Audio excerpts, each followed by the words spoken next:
이재명 대통령하고 사법연수원 동기세요. 18기 예. 동기시죠. 예. 예. 요새 어떠신 것 같으세요? 이재명 대통령은 진짜 놀랍게도 제가 이제 20대에 알게 됐지 않습니까? 20대. 예. 예. 근데 그때랑 20대 지금 때 친구. 예. 예. 그때랑 지금이랑 하나도 달라지지 않았습니다. 예? 진짜. 그러니까 성격적으로 유쾌하고 명랑하고 뭐 그거는 뭐 기본 베이스인 것이고 예. 그때 가졌던 생각들 어떤 그 사고 방식 그리고 일하는 방식 자체가 하나도 달라진 게 없습니다. 그때도 제가 가장 그 기억에 남는 얘기가 그 헌법 그리고 형사소송법의 무죄 추정의 원칙 그거는 단순히 형사법의 이념이나 이상이 아니라 이건 국민의 기본권이다라는 얘기를 가장 많이 그때 하셨습니다. 20대 때. 예. 그리고 이제 국민 주권에 대해서도 많이 얘기를 했고요. 그 무죄 추정 같은 경우에는 사실은 제가 이제 변호사로서도 한 10년 활동했는데 변호사들은 우리나라 재판은 무죄 추정이 아니고 유죄 추정이라고 합니다. 사실 판사님들도 그 부분을 부정하기는 어려울 것입니다. 근데 그 무죄 추정이라는 거는 사실 이재명 대통령이 얘기했던 것처럼 과거 수백 년 동안에 수만의 사실은 그 사람들이 그 생명이 부당하게 네. 죽어나가는 그런 경험을 통해서 얻어진 기본적인 그 원칙이자 사실은 국민들의 권리인 것인데 현실에 있어서는 우리나라 법정에 있어서는 검사가 유죄를 그렇죠. 확실하게 입증을 해야지 유죄 판결을 할 수 있음에도 오히려 거꾸로 피고인 그리고 네. 변호인이 확실하게 자기가 무죄라는 거를 입증해야지 무죄 판결을 받을 수 있습니다. 예. 그러니까 예. 참 법이 이렇게 가혹할 수가 있습니다. 대통령께서는 아마 이제 그 과거에 개인적으로 예. 어려운 공장에서의 경험도 있고 하기 때문에 그러다가 이제 법을 공부하면서 네. 이런 게 있었네. 예. 이게 당장 현실에 도입이 돼야지 예. 현실이 돼야지 예. 하는 그런 생각을 가지고 계셨던 것 같고 그런 차원에서 이제 무죄 추정에 대해서도 얘기하셨고 국민주권에 대해서도 얘기하셨는데 지금도 똑같습니다. 그거를 또 현실에 그대로 구현하려고 하는 것이고 네. 그러려고 하다 보니까 너무나 바꿀 게 많고 할 일이 많은데 사실은 그렇게 보면 5년이라는 기간도 굉장히 짧기 네. 때문에 지금도 국무회의 끝나면은 예. 구내식당에서 직원들이랑 똑같이 식판 들고 식사를 하시고 뛰어서 올라가십니다. 일하려고. 진짜요? 예, 진짜 그렇습니다. 국무회의 끝나면 예. 다 구내식당에서 식사하시고 뛰어 올라가세요. 예, 뛰다시피 올라가십니다. 이건 단독입니다. 예.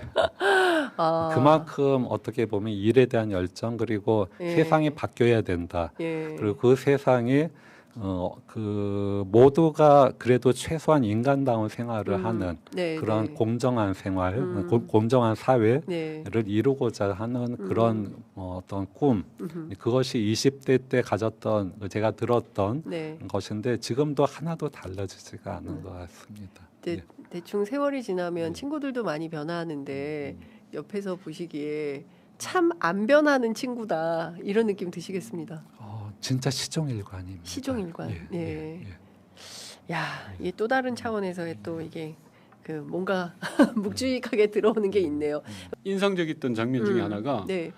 이재명 대통령이 시진핑 주석한테 샤오미 폰 가지고 농담하는 거. 그거 어마어마한 장면. 이거 역사적인 장면이 될 엄청난 거다. 장면이에요. 그게 사실 제가 이제 아까 뉴스 퀵배송 때 말씀 못 드렸는데 이 백도어 얘기는 미국이 늘 그럼요. 하던 얘기였어요. 통신보안 됩니까? 그러니까 이재명 특유의 농담 속에 뭐라 해야 됩니까? 뼈 때리는? 뼈 때리는 것도 있지만 저는 네. 뭘 봤냐고 예. 하면 외교는 짬밥이거든요. 외교는 예. 그러니까 에이펙 사진 찍을 때요. 예. 의장국이 가운데 안 찍고 그 다음에 힘 있는 국가 그리고 짬밥 있는 사람들이 바로 옆에 앉아요. 그렇죠. 예. 그리고 신참들은 저 멀리 앉아요. 예, 맞습니다. 그러니까 그만큼 짬밥이 중요한 게 외교인데 이재명 대통령이 시진핑 주석을 상대로 그런 농담을 했다. 네. 이 양반 이제 뭔가 자신감이 얻었네 아. 라는 생각이 드는 거예요. 예. 1차적으로. 예. 그래서 외교에 있어서는 엄청난 여유가 네. 있었어요. 외교에 있어서는 나름 어느 수준에 올라섰구나 이제. 아, 제가 이재명 볼 때. 대통령이. 예. 청와대에 있었던 경험으로 예, 보면 예. 그 수준에 오르셨구나. 아하. 이제는 뭐 대통령께서 잘 하시겠다라는 예. 생각이 첫 번째 드는 생각. 두 번째는 시진핑이에요 상대가. 예. 시진핑. 조금 전에 말씀처럼 샤오미 폰에 대한 보안 문제는 미국이 때리고 온 세계가 했던 걸 예. 그 주제를 건드린 거예요. 그렇죠. 통신 보안 됩니까? 네. 그러니까 그 백도어 있는지 뒷문이 있는지 살펴봐. 네. 그러니까 그건 엄청난 시진핑이 이것도 농담으로 받아들였어요. 그렇죠. 농으로. 예. 이거는 관계가 어느 정도 맺어졌구나. 신뢰 관계가. 예. 신뢰라기보다는 예.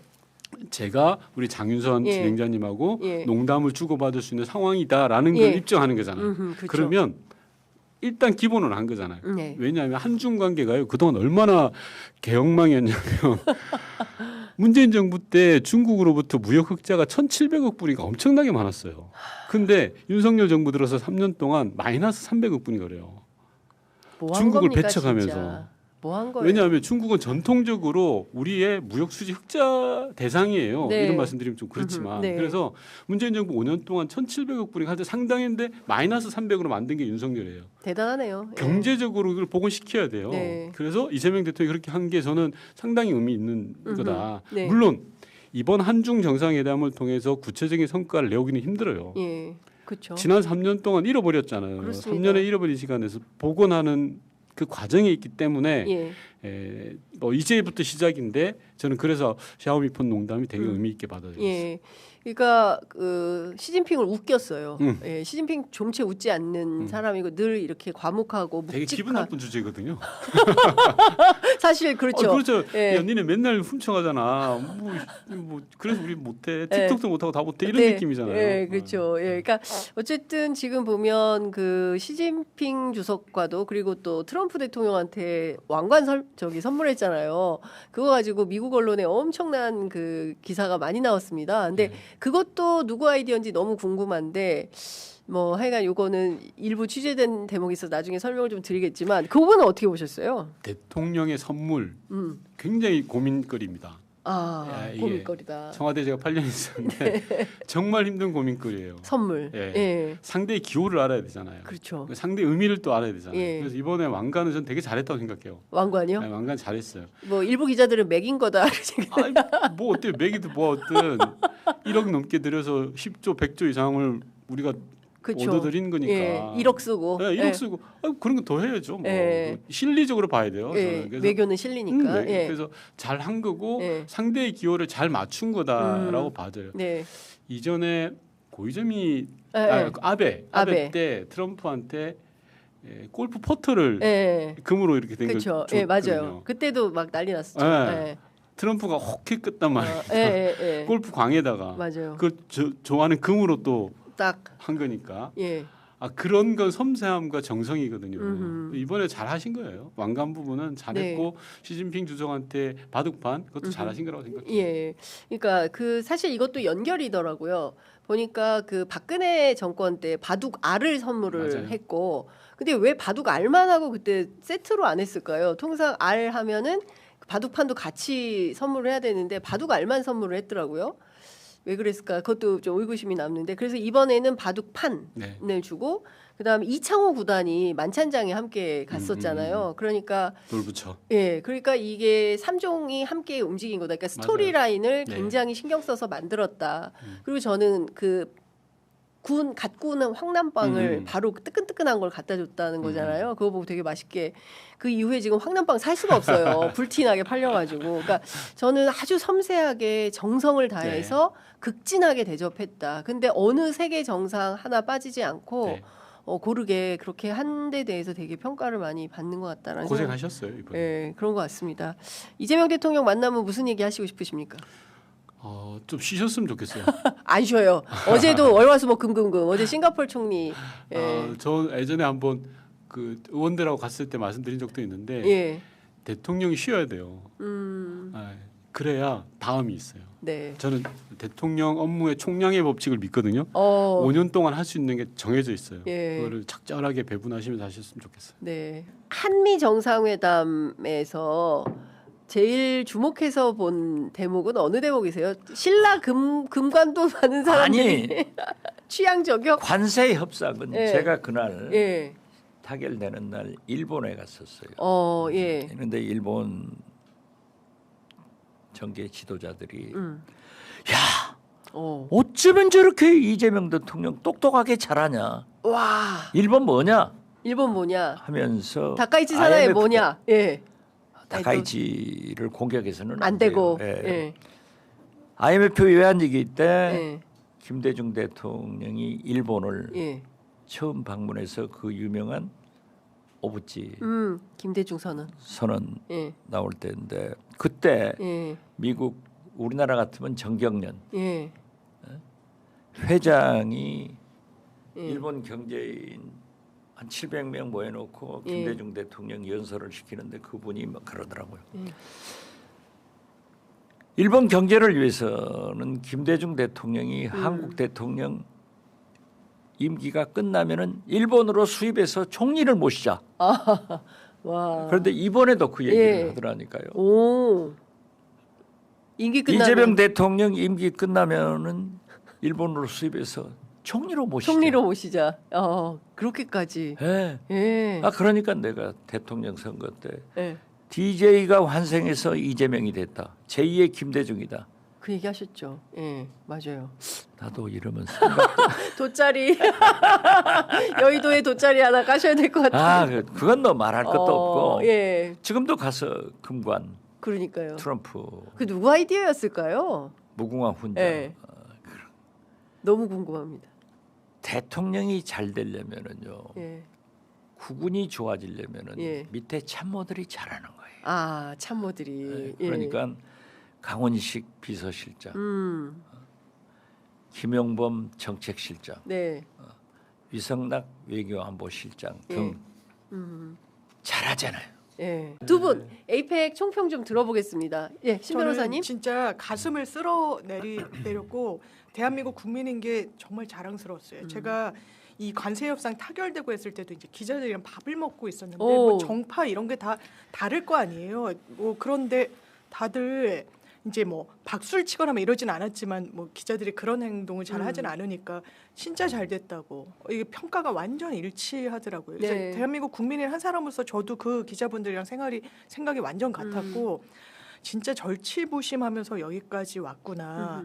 그리고 어떻게 보면 나중에 교착 상태라는 거 이제 워징도 대통령 입을 통해서 나와서 안 될 거다 했지만 네. 이것도 어떻게 보면 큰 이 상황 속에서의 전략일 수 있었겠구나라는 생각도 들고 뭐 네. 교착 상태였다고도 합니다만 그러면서 이제 피날레는 정상들이 GD의 공연을 막 찍고 내가 오, 직관했다라고 맞아요. 올리고 자국민들한테 자랑하고 활용하고 이게 원래 대한민국이에요. 윤석열의 대한민국은 대한민국이 아니었다라는 생각이 다시 드는 장면이었던 것 같습니다. 어떠셨어요, 우리? 그 에이펙이 아시아 퍼시픽 이코노믹 코퍼레이션 오, 경제 영어도 협력체거든요. 되네. 잘하네요, 탐이 경제. 다르네. 네, 그러니까 경제를 이코노미. 위해서 네. 이제 모이는 건데 사실은 유럽이나 아프리카 빼고는 다 들어오기 때문에 굉장히 규모가 크고 이 전체 세계 경제 규모로 보면 60% 정도 해당하는 나라들이 이제 모여가지고 경제 협력을 논의하는 그런 네. 자리이기 때문에 전 이번에 뭐 핵추진 잠수함이라든지 다른 안보적인 사안에서의 여러 가지 칭찬할 부분도 있지만 저는 경제적인 면을 그 맞습니다. 주목해서 볼 수밖에 없었다. 지금도 코스피가요. 오늘 4,183이에요 지금. 진짜요? 그러니까 이제 4,200 뚫을 것 같아요. 그러네. 올해 안에 뚫을 것 같네. 올해 안에 진짜. 5천 가는 거 아니에요? 그러니까요. 진짜. 그러니까 이게 지금 벌써 제가 뭐 총평을 하지 않아도 이미 대한민국 국민들께서 시장이, 그 시장이 반응을 심리로 하네. 반응을 했다라는 것이고 예. 또 하나는 이 GPU라는 게요. AI 3대 강국으로 가기 위해서 가장 중요한 인프라거든요. 그러니까. 그러니까 GPU가 한 장에 한 5천만 원 정도 하는데 네. 이 GPU가 없어가지고 사실은 학습을 돌리지를 못해요. 근데 이거를 갖다가 이번에 엔비디아에서 26만 장을 그러니까. 한국에 투자하겠다. 예. 그러니까 물론 이제 우리가 구매는 하는 거지만 없어서 못 사거든요. 아니 돈 있다고 살 수 있는 게 아니에요. 안 팔아요. 안 팔아요. 네, 안 아무나 팔아요. 안 아무나 안 줘. 예. 예. 근데 딱 우리를 준 거예요. 근데 젠슨 황이 이제 대한민국을 AI 수도, 그렇죠. AI 이제 허브를 넘어서 맞습니다. AI 수도 그리고 AI 동맹으로 생각을 하는 거예요. 맞아요. 와, 전 이 성과를 보면서 제가 이제 AI 거버넌스 늘 꿈꾸고 한국 정치도 AI로 바꿔야 된다라는 걸 늘 외치고 있는데 네. 그걸 위해서는 이번 젠슨 황의 그 투자 선언이 너무나도 참 단비 같은 소식이고 한국 경제 앞으로의 30년, 네. 50년을 책임지는 어마어마한 금자탑이 이번에 쌓아진 거다. 그래서 네. 이번에 이 경주에서 이루어진 에이펙의 성과는 역대급 성과다. 네. 전 그렇게 평가합니다. 그러니까 사실 그동안 우리가 진짜 막 그 경제 위기 이후에 특히 이제 코로나 이후에 뭐 민생이 굉장히 어렵고 오죽하면 우리가 민생 회복 지원금을 세 차례죠 나눠 가지고 지원하면서 경기 활성화를 위해서 굉장히 그 노력을 많이 했잖아요. 근데 이제 지금 이렇게 되면 일자리 문제부터 시작해서 얼마나 더 다종다기하게 변화하는, 그러니까 대한민국이 사실상 그 세계 7위권 국가로 G7에 들어갈 수밖에 없는 조건과 상황이 마련되는 거 아닌가. 아시아에서 굉장히 저는 그동안 사실 일본 중심이었잖아요. 네. 근데 그 중심축이 일본에서 코리아로 옮겨오고 있다. 근데 이거 놀라지 마세요. 네. 이게 AI를 가지고 네. 전 세계에서 가장 권위가 있는 스탠포드 대학에서 발표하는 순위가 있는데 네. 뭐 여러 가지 제도, 인프라, 소프트웨어 다양한 7가지 데이터를 가지고 순위를 매깁니다. 1위가 미국이죠. 2위가 아무래도. 중국입니다. 네. 3위가 영국이거든요. 네. 그리고 이제 그 밑에 뭐 인도, 또 UAE, 그리고 프랑스가 있어요. 네. 우리가 7위였어요. 그렇구나. 이번에 26만 장 엔비디아에서 공급받으면서요. 네. 이거 아마 내년에 또 결과 나올 텐데 네. 단숨에 3위로 올라갑니다. 그렇구나. 이제는 영국과 경쟁하면서 예. AI 너무 3대 고무적이다. 강국이라는 게 이제는 말이 아니라 꿈이 예. 아니라 예. 이제 현실화된 거예요. 저는 거기서 정말 가슴이 벅차고 네. 깜짝 놀라는 어. 거예요. 그래서 이게 지금 말로만 하는 게 아니라 네. 정말 AI 3대 강국은 이제 우리에게 현실이 됐기 때문에 네. 장 기자님 말씀하신 대로 AI가 들어오면 압도적 생산성, 예. 압도적 투명성이 동시에 들어오는 거기 때문에 우리의 삶이나 제도가 다 바뀔 거예요. 네. 그러니까 거기에 우리가 얼마나 발맞춰서 따라가느냐 이게 이제 AI 3대 강국의 성공 여부를 가르는 마지막 시험대 아니냐. 왜 젠슨 왕이 한국이란 나라를 선택했다고 보세요? 그 우리가 그 정보통신망 DJ 대통령 때 사실 AI까지 내다 보면서 깐 거거든요. 그때 뭐 정보통신 인터넷 할 때 저는 대한민국에 이미 선진화되어 있는 IT 기술 그리고 반도체, 네. 반도체와 이제 GPU 같이 그렇죠. 가니까요. 거기다 우리 대한민국 국민들이 얼리 어답터로 맞아. 이 확산 속도와 학습 능력이 굉장히 빠릅니다. 나는 그 스타크래프트 얘기하는데 e스포츠. e스포츠. 네. 젠슨 왕이 네. 그 얘기 그 하잖아요. 젠슨 왕이 이건희 회장과의 편지 네. 주고받은 얘기를 그게 그런 90년대 얘기 얘기예요. 네, 그 얘기를 맞아요. 하잖아요. 네. 그러니까 저는 대한민국의 저력을 젠슨 왕은 이미 알고 있고 네. 여기에 투자했을 때 엔비디아도 함께 윈윈할 수 있다. 음. 그 확신 때문에 이제 대한민국을 본 그런 것 것이고 같아요. 뭐 지정학적 위치도 당연히 우리가 좋은 게 있지만은 네. 대한민국에서 그동안에 거두었던 성과들을 더 높게 평가한 거 아닌가. 그러니까 저는 그런 생각이 이게 듭니다. 단순하게 돈도 중요하지만 대한민국 국민들이 갖고 있는 기본적인 태도 있잖아요. 그리고 민주주의. 저는 투명성 이런 것들을 높이 종합적, 평가한 예, 것 복합적으로 네. 판단해서 이 나라라면 일단 뭐 이렇게 이상한 방식으로 하진 않을 하지 거다. 않겠다라는 어떤 신뢰, 믿음. 그리고 AI는 특징이 뭐냐면 집단지성이거든요. 그러니까 예를 들어 GPU 26만 대 뭐 갖고 오기도 어렵지만 네. 갖고 와도 네. 아무도 안 쓰면은 의미가 없어요. 우리는 엄청 열심히. 이게 그냥 집단지성, 그러니까 사용자가 늘어나서 몰려들어야 그걸 가지고 학습하면서 더 고도로 발전하는 거거든요. 네, 네. 그런 가능성을 저는 젠슨 황이 봤다고 보는 겁니다. 대한민국의 집단지성의 힘. 그렇죠. 예, 네. 그게 결국 우리의 민주주의도 그러니까요. 연결되어 있고. 성숙시키고, 그러니까 국민적 저력. 이렇게 엄청난 나라의 국민들을 놓고 웬 비상계엄이야. 말도 안 되는 거죠. 그 유경옥 행정관 있잖아요. 네. 그 저는 사실 이 사람 되게 중요하다고 생각하는 게 그 컨테이너 박스 네. 한 동을 어디론가 가져갔어요. 이 안에 뭐가 들었을까? 여기 안에 어마어마한 금관 모형 금관에 버금가는 그러니까요. 각종 뇌물들이 들어있지 않을까라는 생각이 좀 드는데 재판에 불출석을 했는데 사유서를 안 냈다는 겁니다. 그리고 김건희 씨하고 연락도 안 되고 있다는데 어떻게 보이세요? 근데 지금 유경옥은 신병 확보를 못했잖아요. 그렇죠. 그러니까 이게 진짜 저는 참 이해할 수가 없고 네. 유경옥 같은 사람은 김건희의 문고리 3인방 중에 한 명이거든요. 핵심이에요. 핵심이고. 네. 그러니까 이런 자를 지금 신병 확보를 안 한다는 거는 저는 참 김건희 특검의 이 수사 방식에 조금은 좀 네. 의문이 드는 부분이고 그 컨테이너 박스 하나가 지금 사라졌다는 거 아닙니까? 그렇습니다. 거기에는 우리가 추정컨대 많은 뇌물들을 받아냈기 때문에 메간 매직 형태로 뭐 금거북이도 있을 거고 예. 거기에는 뭐 세안도도 있을 거고 뭐 여러 가지 그쵸. 그 받아먹은 것들이 질비하게 보석류들이 있을 걸로 우리가 추정이 되고 최근에도 지금 그 뭐 어자에 앉았냐 이것도 심각하지만은 그 수장고라 수장고를 들어갔어요. 수장고에 지금 문 따고 들어간 게 가장 지금 심각한 이제 문제가 되고 있는 건데 거기 아무나 못 들어가요. 아니, 아무나 못 못 들어가는 데를 들어가요. 왜 들어가냐 이겁니다. 그렇죠. 그러면 뭐 때문에 들어가냐. 그러면 뭔가 네. 김건희의 인식은 예. 자기가 왕으로 생각하기 때문에 예. 수장고도 예. 자기 창고라고 거다? 생각할 가능성이 높아요. 그러면 이걸 비즈니스적으로 뭔가 그걸 가지고 어떤 무슨 뭐 박람회나 뭘 해서 자기가 이권을 취하든지 예. 아니면 실제로는 그 안에 있는 물건 갖고 나왔을지도 어떻게 알 일입니까? 예. 장부 조작은 뭐 조작 전문인데 음. 항상 조작 전문이잖아요. 학력, 허위 이력, 뭐 노선도 조작하고 주가 노선도- 조작하고 조작은 뭐 뭐. 조작의 달인이에요. 선수, 네. 조작의 선수. 선수죠. 네. 그러면은 그 출입 대장도 위조 조작을 했는데 그 대장 그 우리 유물들 그거 왜 빼돌리고서 조작 충분히 가능하죠. 그건 제가 취재를 했는데요.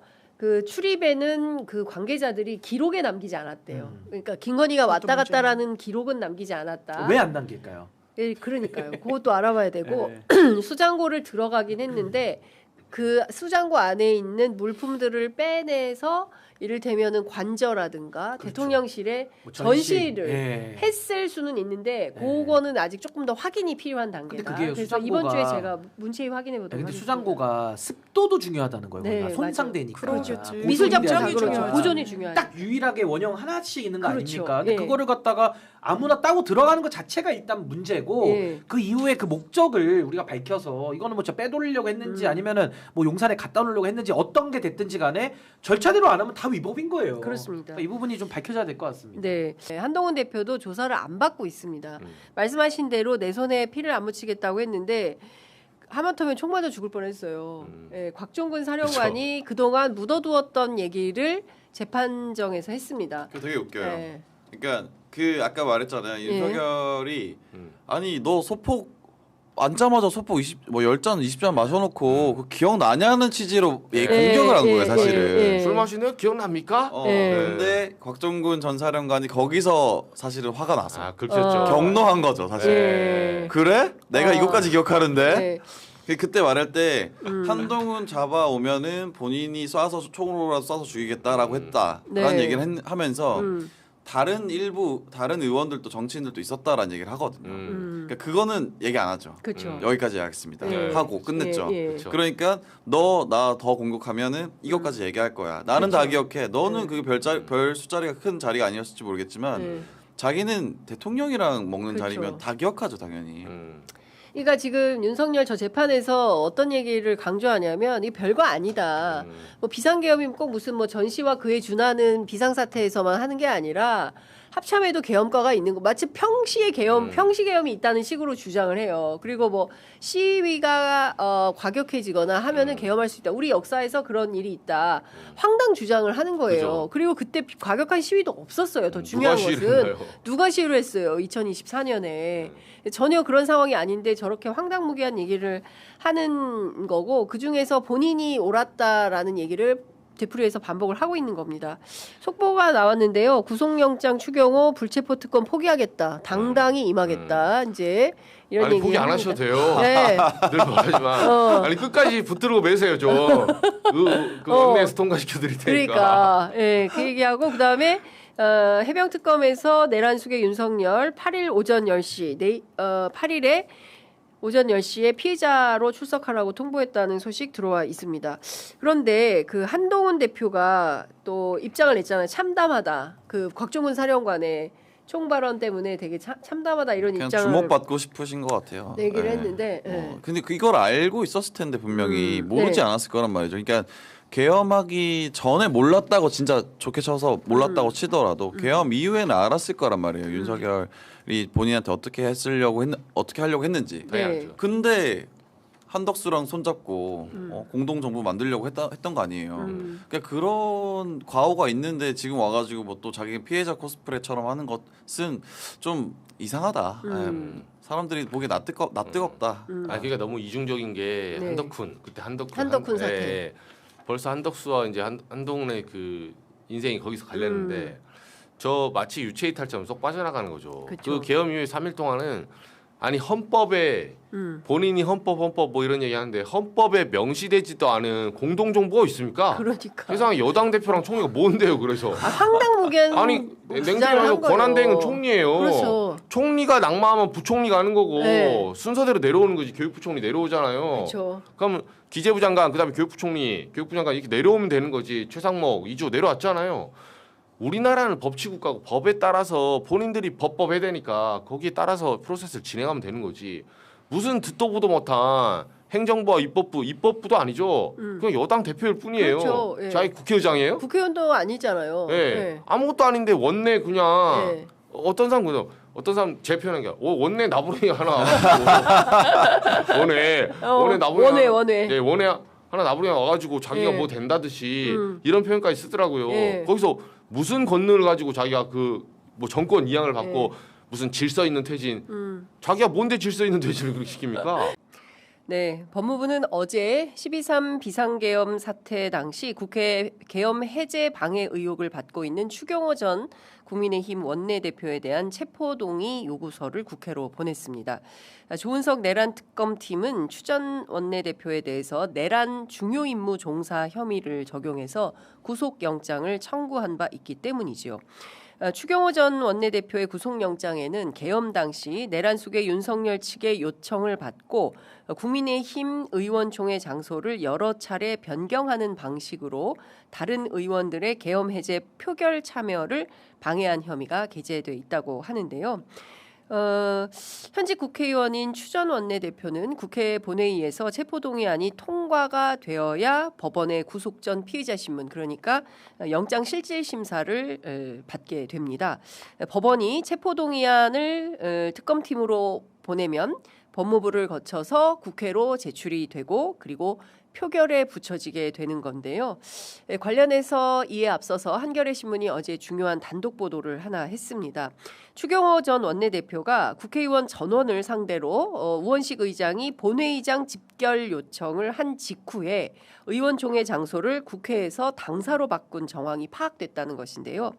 당시 얼마나 긴박했습니까? 어제도 저희가 영상을 보여드렸지만 내란 속의 윤석열 텔레비전 화면을 통해서 밤 10시 넘어가지고 계엄을 선포하던 그 시각에 온 국민이 진짜 벌벌 떨면서 국회를 사수해야 된다. 왜? 계엄 해제의 결의를 해야 되기 때문에. 그래서 전부 다 물밀듯이 국회로 몰려 나오고 있는 이런 분초를 다투는 매우 위중한 순간에 왜 추경호 원내대표는 의총 장소를 자꾸 바꿨을까? 이 의혹은 일파만파 커지고 있는 것입니다. 한겨레 신문 보도에 따르면 국회 운영지원관은 계엄 선포 직후인 지난해 12월 4일 01시 01분 국회의원 전원에게 우 의장 명의로 의원님들께서는 속히 국회 본회의장으로 와주시기 바랍니다. 라는 소집 문자를 보냈지만 추경호 전 원내대표는 우 의장 공지가 이루어진 직후인 0시 03분 그러니까 딱 2분 후에 의총 장소를 국회 밖에 있는 여의도 당사로 변경한다고 공지했다는 사실을 확인한 겁니다. 잘 따져보면요. 12월 3일 오후 11시 22분에 추경호 전 원내대표는 내란 속의 윤석열과 통화를 합니다. 약 2분간 통화를 하고요. 요때 무언가 당부가 있지 않았을까라는 의심을 받고 있는 것입니다. 그리고 12월 3일 오후 11시 33분 국회 예결위 회의장에서 지금 뭐 앞서 추경호 원내대표 말한 대로 공지가 됩니다. 국회 예결위 회의장에서 의총을 한다고 했다가 지금 말씀드린 대로 우원식 국회의장이 빨리 본회의장으로 집결해달라라고 0시 01분에 문자를 보내니까 2분 후에 0시 03분에 아니다. 여의도 중앙당사로 모여라. 이렇게 한 겁니다. 물론 추경호 원내대표 측은 이렇게 반박하고 있습니다. 당시에 일부 의원들은 국회에, 또 일부 의원들은 당사에 있다 하고 또 일부 의원들은 지금 이건 사실이죠. 국회 진입 자체가 불가해서 임시 집결 장소로 변경한 거다. 이런 주장을 하고 있는데요. 일반 시민들도 국회를 사수하기 위해서 거리로 뛰쳐나오는데 왜 여의도 당사로 옮겨서 여의도 당사에서 뭘 할 수 있다고요? 거기서 비상계엄 해제 결의를 할 수 있습니까? 불가능하지 않습니까? 비상계엄 해제 의결을 한 시점은 그러니까 12월 4일 01시 01분입니다. 그러니까 약 1시간 정도의 시간 터울이 있었는데 반드시 국회로 들어와서 의결 정족수를 채울 생각을 해야지 왜 여의도 당사로 의총 장소를 바꾸느냐. 이것은 상당히 미심쩍은 상황이다. 이런 판단 속에서 구속 수사가 불가피하다라고 조은석 특검팀은 판단한 걸로 보입니다. 아무리 생각해도 상식을 배반하는 정치는 있어서는 안 되는데 지금 상황은 좀 상식에 위배된다라는 판단이 드는 겁니다. 자, 추경호 원내대표가 윤석열 내란 수계의 비상계엄 선포가 있은 후에 의총 장소를 잡고 2차례 변경한 것은 사실상 국민의힘 의원들에게도 혼란을 초래한 상황이다. 이렇게 볼 수 있습니다. 조은석 특검팀은 아마도 추경호 전 원내대표가 막판의 의총 장소를 당사로 변경한 것은 계엄 해제를 지연할 목적 가능성이 농후하다 이렇게 보고 있다는 것인데요. 계엄 해제 결의안 표결을 위한 정족수 확보가 매우 시급한 상황에서 의총 장소를 변경을 하게 되면 본회의장에 이미 도착한 국민의힘 의원들조차도 국회 밖으로 나오라. 이런 메시지로 해석될 여지가 있고 그런 메시지를 전달한 셈이다라는 것이죠. 지금 당장 국회 본회의장으로 들어가라. 어제 박주민 의원 설명대로 당시에 국회가 굉장히 중요하고 한동훈 대표마저도 국회 안에 있어서 본회의장으로 진입을 해서 본회의장에서 주변에 있던 의원들이 어디론가 통화하면서 지금 대표님 여기 그 본회의장 국회 안에 있으니까 다들 빨리 국회로 집결해 주세요라고 얘기를 하고 있는데 추경호 원내대표가 아니다. 여의도 당사로 집결해라. 그러니까 국회 맞은편에 저희 취재 편의점 스튜디오가 있는 건물 맞은편에 국민의힘 당사 있거든요. 여기까지 오라. 물론 이제 횡단보도 하나 건너면 바로이긴 합니다만 이렇게 장소 집결에 혼란을 초래해서 표결 방해하려고 했던 거 아니냐라는 의심을 받고 있다는 것입니다.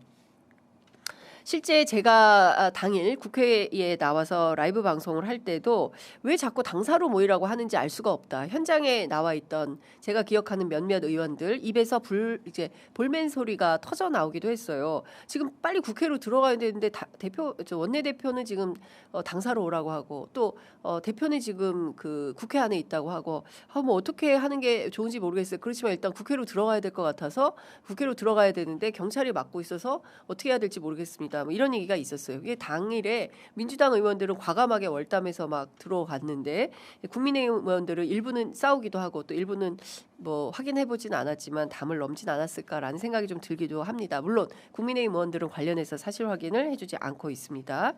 자, 뿐만 아니라 추경호 전 원내대표는 지난해 12월 4일 0시 29분 그리고 0시 38분 2차례에 걸쳐서 우원식 국회의장과 통화를 하면서 어떤 얘기를 했냐면요.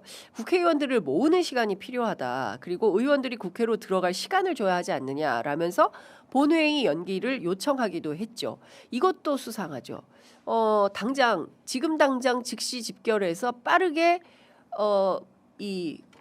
국회에 의원들이 와서 비상계엄 해제 결의를 해야 되고 그때는 계엄군들이 헬기 타고 내리고 본청 안에까지 진입하고 하여튼 유리창을 깨고 진입을 하는 이런 순간 아니었습니까? 굉장히 위중한 순간이었기 때문에 빠르게 국회로 결집을 해야 되는데 좀 의원들을 모아서 들어가겠다. 모일 시간을 좀 줘라. 이것은 계속 늦추려는 그런 행위로 해석될 여지가 충분히 있다. 이렇게 보입니다.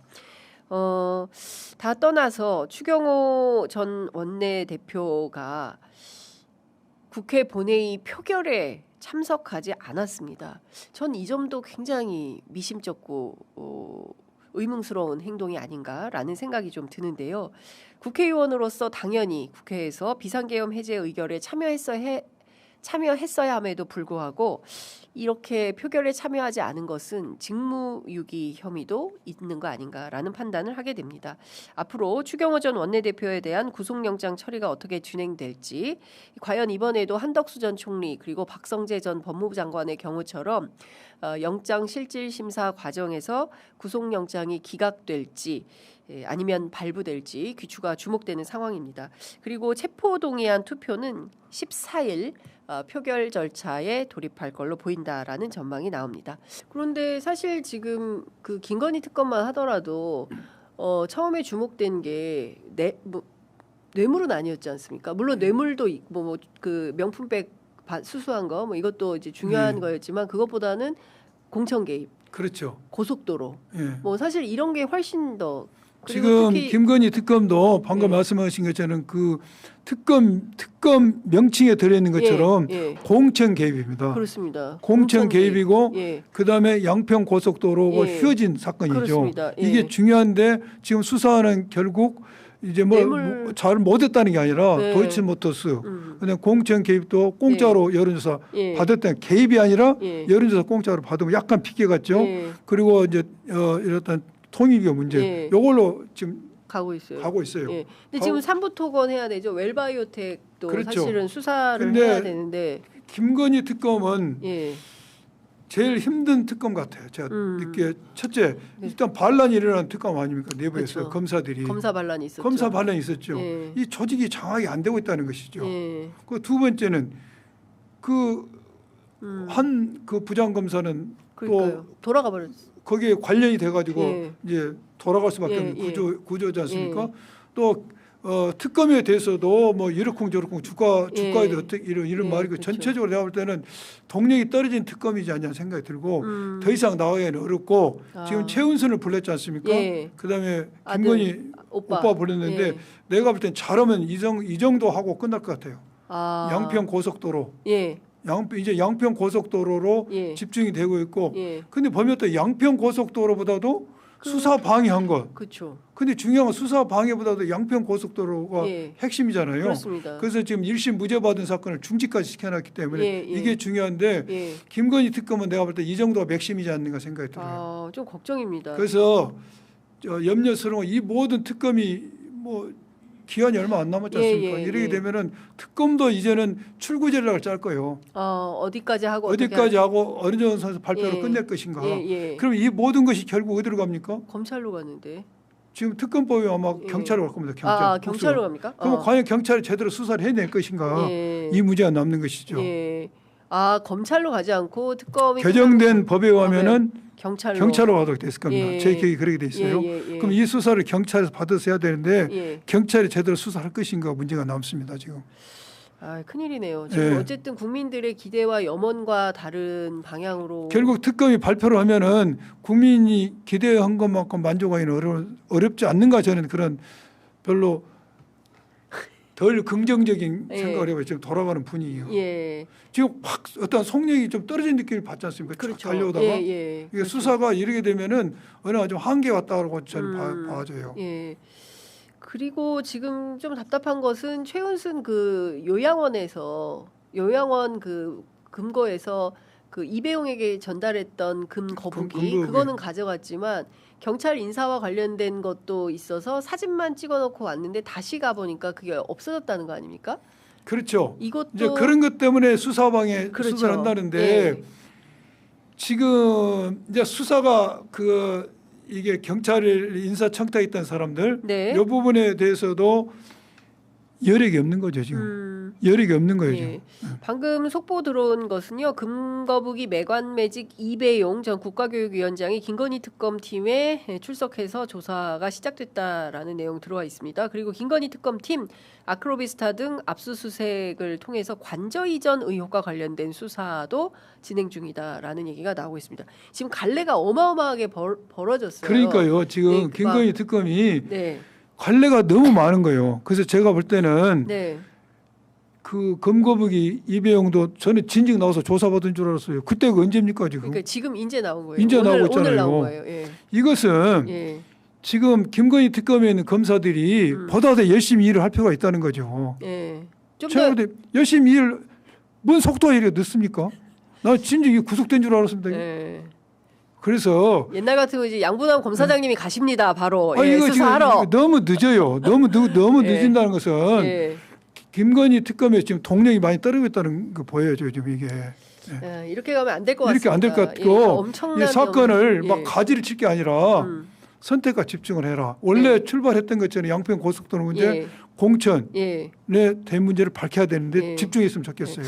그 내란 특검팀에서 지금 추경호 원내대표에 대한 예. 수사하고 있지 않습니다. 예. 하고 있지 않습니까? 그 구속영장 아마 이제 체포 동의서가 동의서가 어제 국회로 국회로, 보냈고 예, 보냈습니다. 법무부가 어제 보냈고 그래서 14일 날 표결 예정되어 예, 있다라고 하는데요.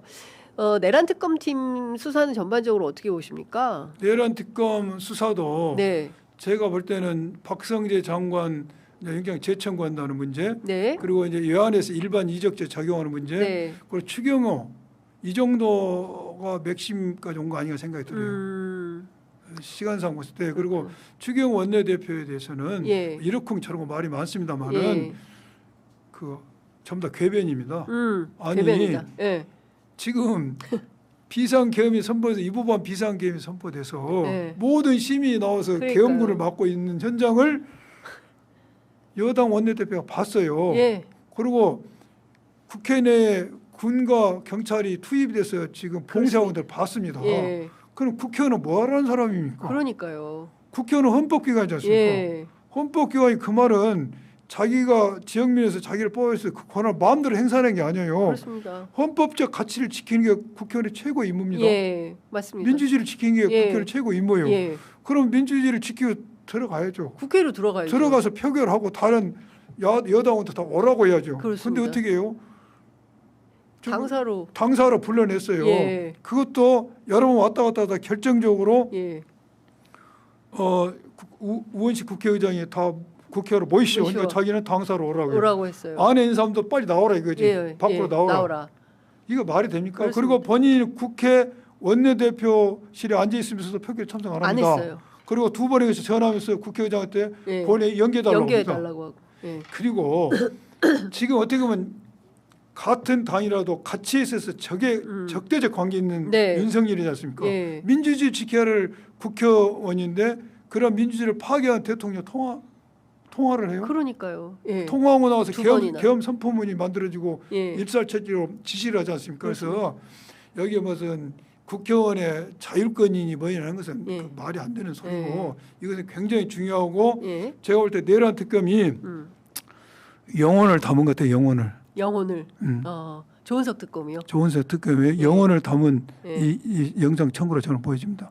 영혼. 엄청난 분쇄령의 영장, 단순한 영장 청구합니다. 이것은 아. 우리 이재명 대통령님께서 예. 뭐 영혼을 담아서 그 하셨다고 에이펙, 예. 에이펙을 하셨던 예. 것처럼 예. 이 내란 특검도 이번에 영혼을 담은 것 같아요. 그러니까 추경호 영장의 영혼을 개인의 문제가 아닙니다. 이것은 이거 추경호 영- 개인의 문제가 아니다. 아닙니다. 아. 지금까지 국민의 힘 당에 예. 방향이 어떻게 갈 것이냐 분쇄령이 되는 사건입니다. 이게 영장이 발부되면은 예. 국힘은 내란의 정당 해산 조건을 보면 이렇게 나와요. 판례 보면은요. 예. 정당의 이념이나 강령이 반헌법적 반민주적 때 가능합니다. 예. 그거에도 정당의 이념이나 강령이 반헌법적 반이 아니더라도 예. 당의 주요 어떤 위치에 있는 사람들의 활동이 예. 반민주 반헌법적이면 정당에서 가능하다는 판례가 있어요. 예. 그럼 원내대표가 예. 아니 비상계 표결을 방해하는 행위를 했다는 겁니다. 그렇습니다. 예. 이것은 내가 볼 때 국회 정당 해산에 아주 가까이 가버린 겁니다. 이거. 그러니까 예. 국회에서 온갖 최후의 발악을 발악. 한 거 아닙니까? 예. 최후의 아니 김건희 영장 청구 때도 그렇게 안 했어요. 그렇게 안 했어요. 예, 맞습니다. 윤석열 영장 청구 때도 그렇게 안 했어요. 그렇게 안 했습니다. 예. 추경호 추경호 영장 청구하는 추경 원장 청구 모두 달라갔어요. 예. 이것은 그만큼 이게 예. 영혼을 담은 영장 청구 예. 중대한 분수령이 될 겁니다. 네. 아, 근데 발부될 것이냐? 그렇죠.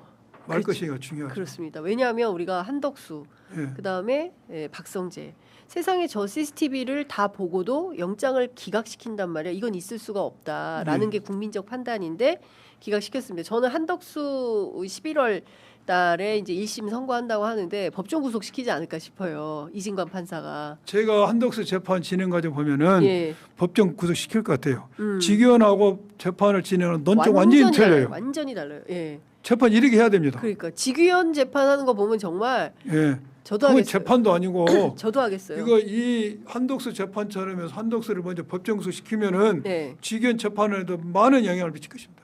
그럴 수밖에 없을 것 같습니다. 예, 예. 그러니까 이진관 판사의 11월 재판이 매우 주목이 된다. 예, 주목이 되고 이제 추경호 원내대표에 대한 영장도 우리 예. 아주 관전 포인트죠. 예. 관전 포인트인데 과연 어떻게 볼 것인가. 예.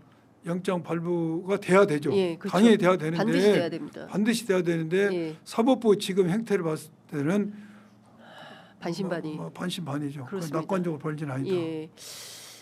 조은석 특검이 영혼을 담은 영장 청구다. 나는 그렇게 보여져요 이것은. 이게 너무 제목이 딱 떨어집니다. 그래요. 예. 오늘 커피를 한 잔 했더니 역시 동업자다우십니다. 예. 제목을 딱 주고 가시는. 저는 그런 거 의원님. 같아요. 너무 딱 와닿습니다. 자기 이거 어떤 클라이맥스예요. 예. 윤석열을 구속하고 예. 이것이 아니야. 난 이것이 완전 클라이맥스예요. 이 추경호 구속이 클라이막스다. 그러니까 우총이 우총을 그거 가서 하지 않습니까? 그러니까요. 예. 왜 그러겠습니까? 이유가 있다. 예. 예. 뭐 면책 특권을 주장한 사람도 있는데 그 말이 궤변입니다. 그러니까 대한민국 역사에서 친일, 독재 예. 거기에 부역해왔던 그 쭉, 정치 쭉, 집단, 쭉 죽여- 우리 역사를 쭉 이렇게 그렇죠. 질곡을 만들었던 현대사의 질곡을 그렇죠. 가져왔던 그 정치 거기에 주체들에서 그 심장부에 화살을 딱 겨누고 화살 겨눈 겁니다. 예. 지금. 그리고 완벽하게 못지를 땅땅땅 그런 거죠. 할 수 있도록 하는 게 그래서 좋은서. 만약 영장이 발부되면은 이거 어마어마한 사건입니다. 우리 예. 한국 정치사에 엄청난 분수령을 낸 사건이고 영장이 발부가 안 돼도 기소를 할 거 아닙니까? 네. 당연히 기소하죠. 그렇죠. 영장을 기소하겠죠. 청구했으니까 유죄가 선고된다 하면은 이것도 어마어마한 분수령입니다. 야, 역시 조은석 특검이 한 칼이 있다. 라는 그렇죠. 얘기인데 여튼 좀 지켜보도록 하겠습니다. 이재명 대통령 재판 재개하면 계엄이 발동될 네. 거다. 이런 어처구니없는 주장을 한동훈 대표가 했어요. 어떻게 보세요? 터무니없는 말이고 황당한 말이죠. 그러니까요. 자기네들 쪽에서나 네. 자기네들 쪽에서도 이제는 참 이상한 사람이다라고 했던 사람이 했던 일을 예. 왜 우리 대통령이 할 수 있다라고 생각하고 할 거라고 생각하는지 모르겠고 예. 그런 발언을 하는 한동훈은 반성을 해야 돼요. 윤석열이 어떤 성정을 가졌는지 누구보다도 잘 알았던 사람 아닙니까? 그렇죠. 그리고 실제로 이제 작년인가요? 10월 1일 국군의 날에 예. 데리고 오면 총으로 쏴버리겠다 싸울- 이런 예. 그런 그 당시 그런 관계였다는 거잖아요. 그렇죠. 그런데도 그런 것들에 대해서 하나도 경고도 안 하고 막지도 않았고 예. 했던 사람이 이제 와서 아이고 뭐 우리 대통령도 그럴 거다.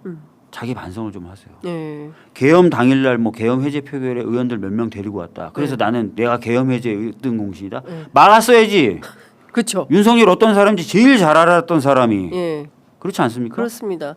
저런 사람 대통령 하면 안 된다. 술만 마시고 그러니까요. 문제가 심각하다. 네. 알고 있었을 거 아닙니까? 아니, 김건희가 어떤 지금 사람인지 알고 있을 거 보니까 아닙니까? 국민의힘 의원들이나 또 예. 국민의힘 지역위원장들이나 예. 국민의힘 당직자들이 양심 고백을 되게 많이 해요. 지금 아니 그 곽종근이 증언했던 예. 그 내용에 대해서 예. 다들 그랬을 거라고 얘기하잖아요. 그러니까. 방송 같은 데 예, 나와서 예. 뿐만 아니라 사석에서. 그러고도 남는다. 우리가 안다. 술 먹으면 그 사람은 그런 그런 사람이고 사람이다. 늘 그런 얘기를 하던 사람이다라고 지금 와서 얘기하잖아요. 막았어야지. 그렇죠. 자기들이 진짜 막을 생각 있었으면. 그러니까 참 생각할수록 끔찍하고 네. 황당하고 그런 일이 벌어진 건데요. 저는 지금 국민의힘이 탈출구가 없나? 그러니까 어제 시정연설 때도 오지도 않고 무슨 그러게 근주 말이에요. 자유민주주의가 그러게 웬 말이에요. 말인가? 저는 추경호에 예. 대해서 수사를 하니까 뭐 그게 야당 탄압이다 예. 이렇게 얘기하는데 추경호 전에도 수사 받았습니다. 예. 처음 수사 받은 그렇죠. 게 아니에요. 예. 제가 황당한 거예요. 네, 그러니까 이게 경우에 따라서는 추경호 원내대표를 필두로 해서 자당의 다른 의원들한테 수사가 확대되고 그런 거 차단하려고 하는 거겠죠. 그쵸. 차단하거나 또는 차단하지 못하더라도 이거 정치적 수사예요라는 프레임을 만들고 싶겠죠. 근데 그게 통하겠습니까? 안 통하죠. 예. 지금 보세요. 예. 작년 10월 1일에도 박종근에게 계엄 이상의 것을 얘기했다는 거 아니에요. 데려와라 쏴버리겠다. 그러니까. 이건 계엄도 아니에요. 예. 살인이에요? 그냥 살인이에요. 예. 군 병력을 동원해서 그냥 살인하겠다는 거예요. 그렇죠. 과거에 군사 정권도 생각하지 못했던 거거든요. 예. 이런 얘기를 막 하던 사람이잖아요. 국민의힘 대변인이 아이고 친구끼리 하는 농담이다. 황당한 친구끼리 총으로 머리 친구가 싸우는 아니잖아요, 게- 근데 그 사람들이. 그러면 예.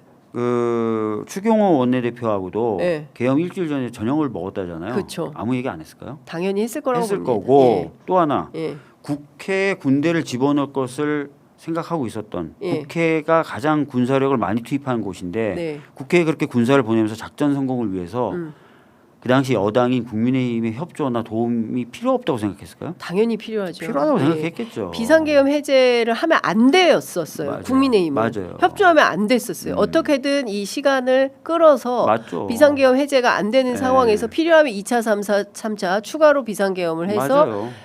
민주진영 혹은 민주주의를 하려는 모든 사람들을 다 잡아 그렇습니다. 가두려고 했던 거 예. 아닙니까? 예. 그러니까 사실은 아무리 바보라도 네. 내가 국회를 봉쇄하고 그다음에 그래서 계엄 해제 표결을 막으면 네, 이 계엄이라는 것은 순조롭게 진행된다고 생각하는 상황에서 네, 그 역할을 해줄 수 있을 만한 자당의 원내대표를 불러서 저녁을 먹으면서 계엄 네. 며칠 전에 예. 얘기를 안 했을까요? 저는 100% 했다고 봅니다. 100% 했죠. 네, 100% 했다고 봅니다. 준비해. 400%죠. 400%. 400%. 예. 야, 안 하면 너한테 총 쏴버린다 이러지 않았을까요? 너도 총 쏜다. 너 네. 머리에 총 쏴버릴 거야. 너 협조 안 하면 이렇게 오히려 얘기하지 않았을까요? 저도 그랬을 것 야, 그리고 같습니다.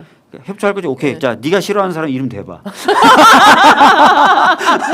이것도 써줄게. 같이 쏴줄게. 예. 아니 그리고 그 전에 추경호 원내대표가 뭐 20억 수수설 이런 거 있었잖아요. 공천 맞아요. 관련해서 여러 가지로 약점 있는 사람들을 찍어서 직위원 판사도 그 안에 포함된다고 저는 개인적으로 생각을 하는데 이렇게 해서 선수로 내세워서 뭔가를 도모하려고 했던 거 아닌가. 그러니까 그래서 그와 관련된 사람들이 모두 떨고 있는 거 아닌가. 이제 이런 생각을 하게 됩니다. 아유, 제가 보기에는 얘기하다 보니까 벌써 제가 보기에는 25분이에요. 진짜 150%, 200%한 400% 얘기했을 거고. 네.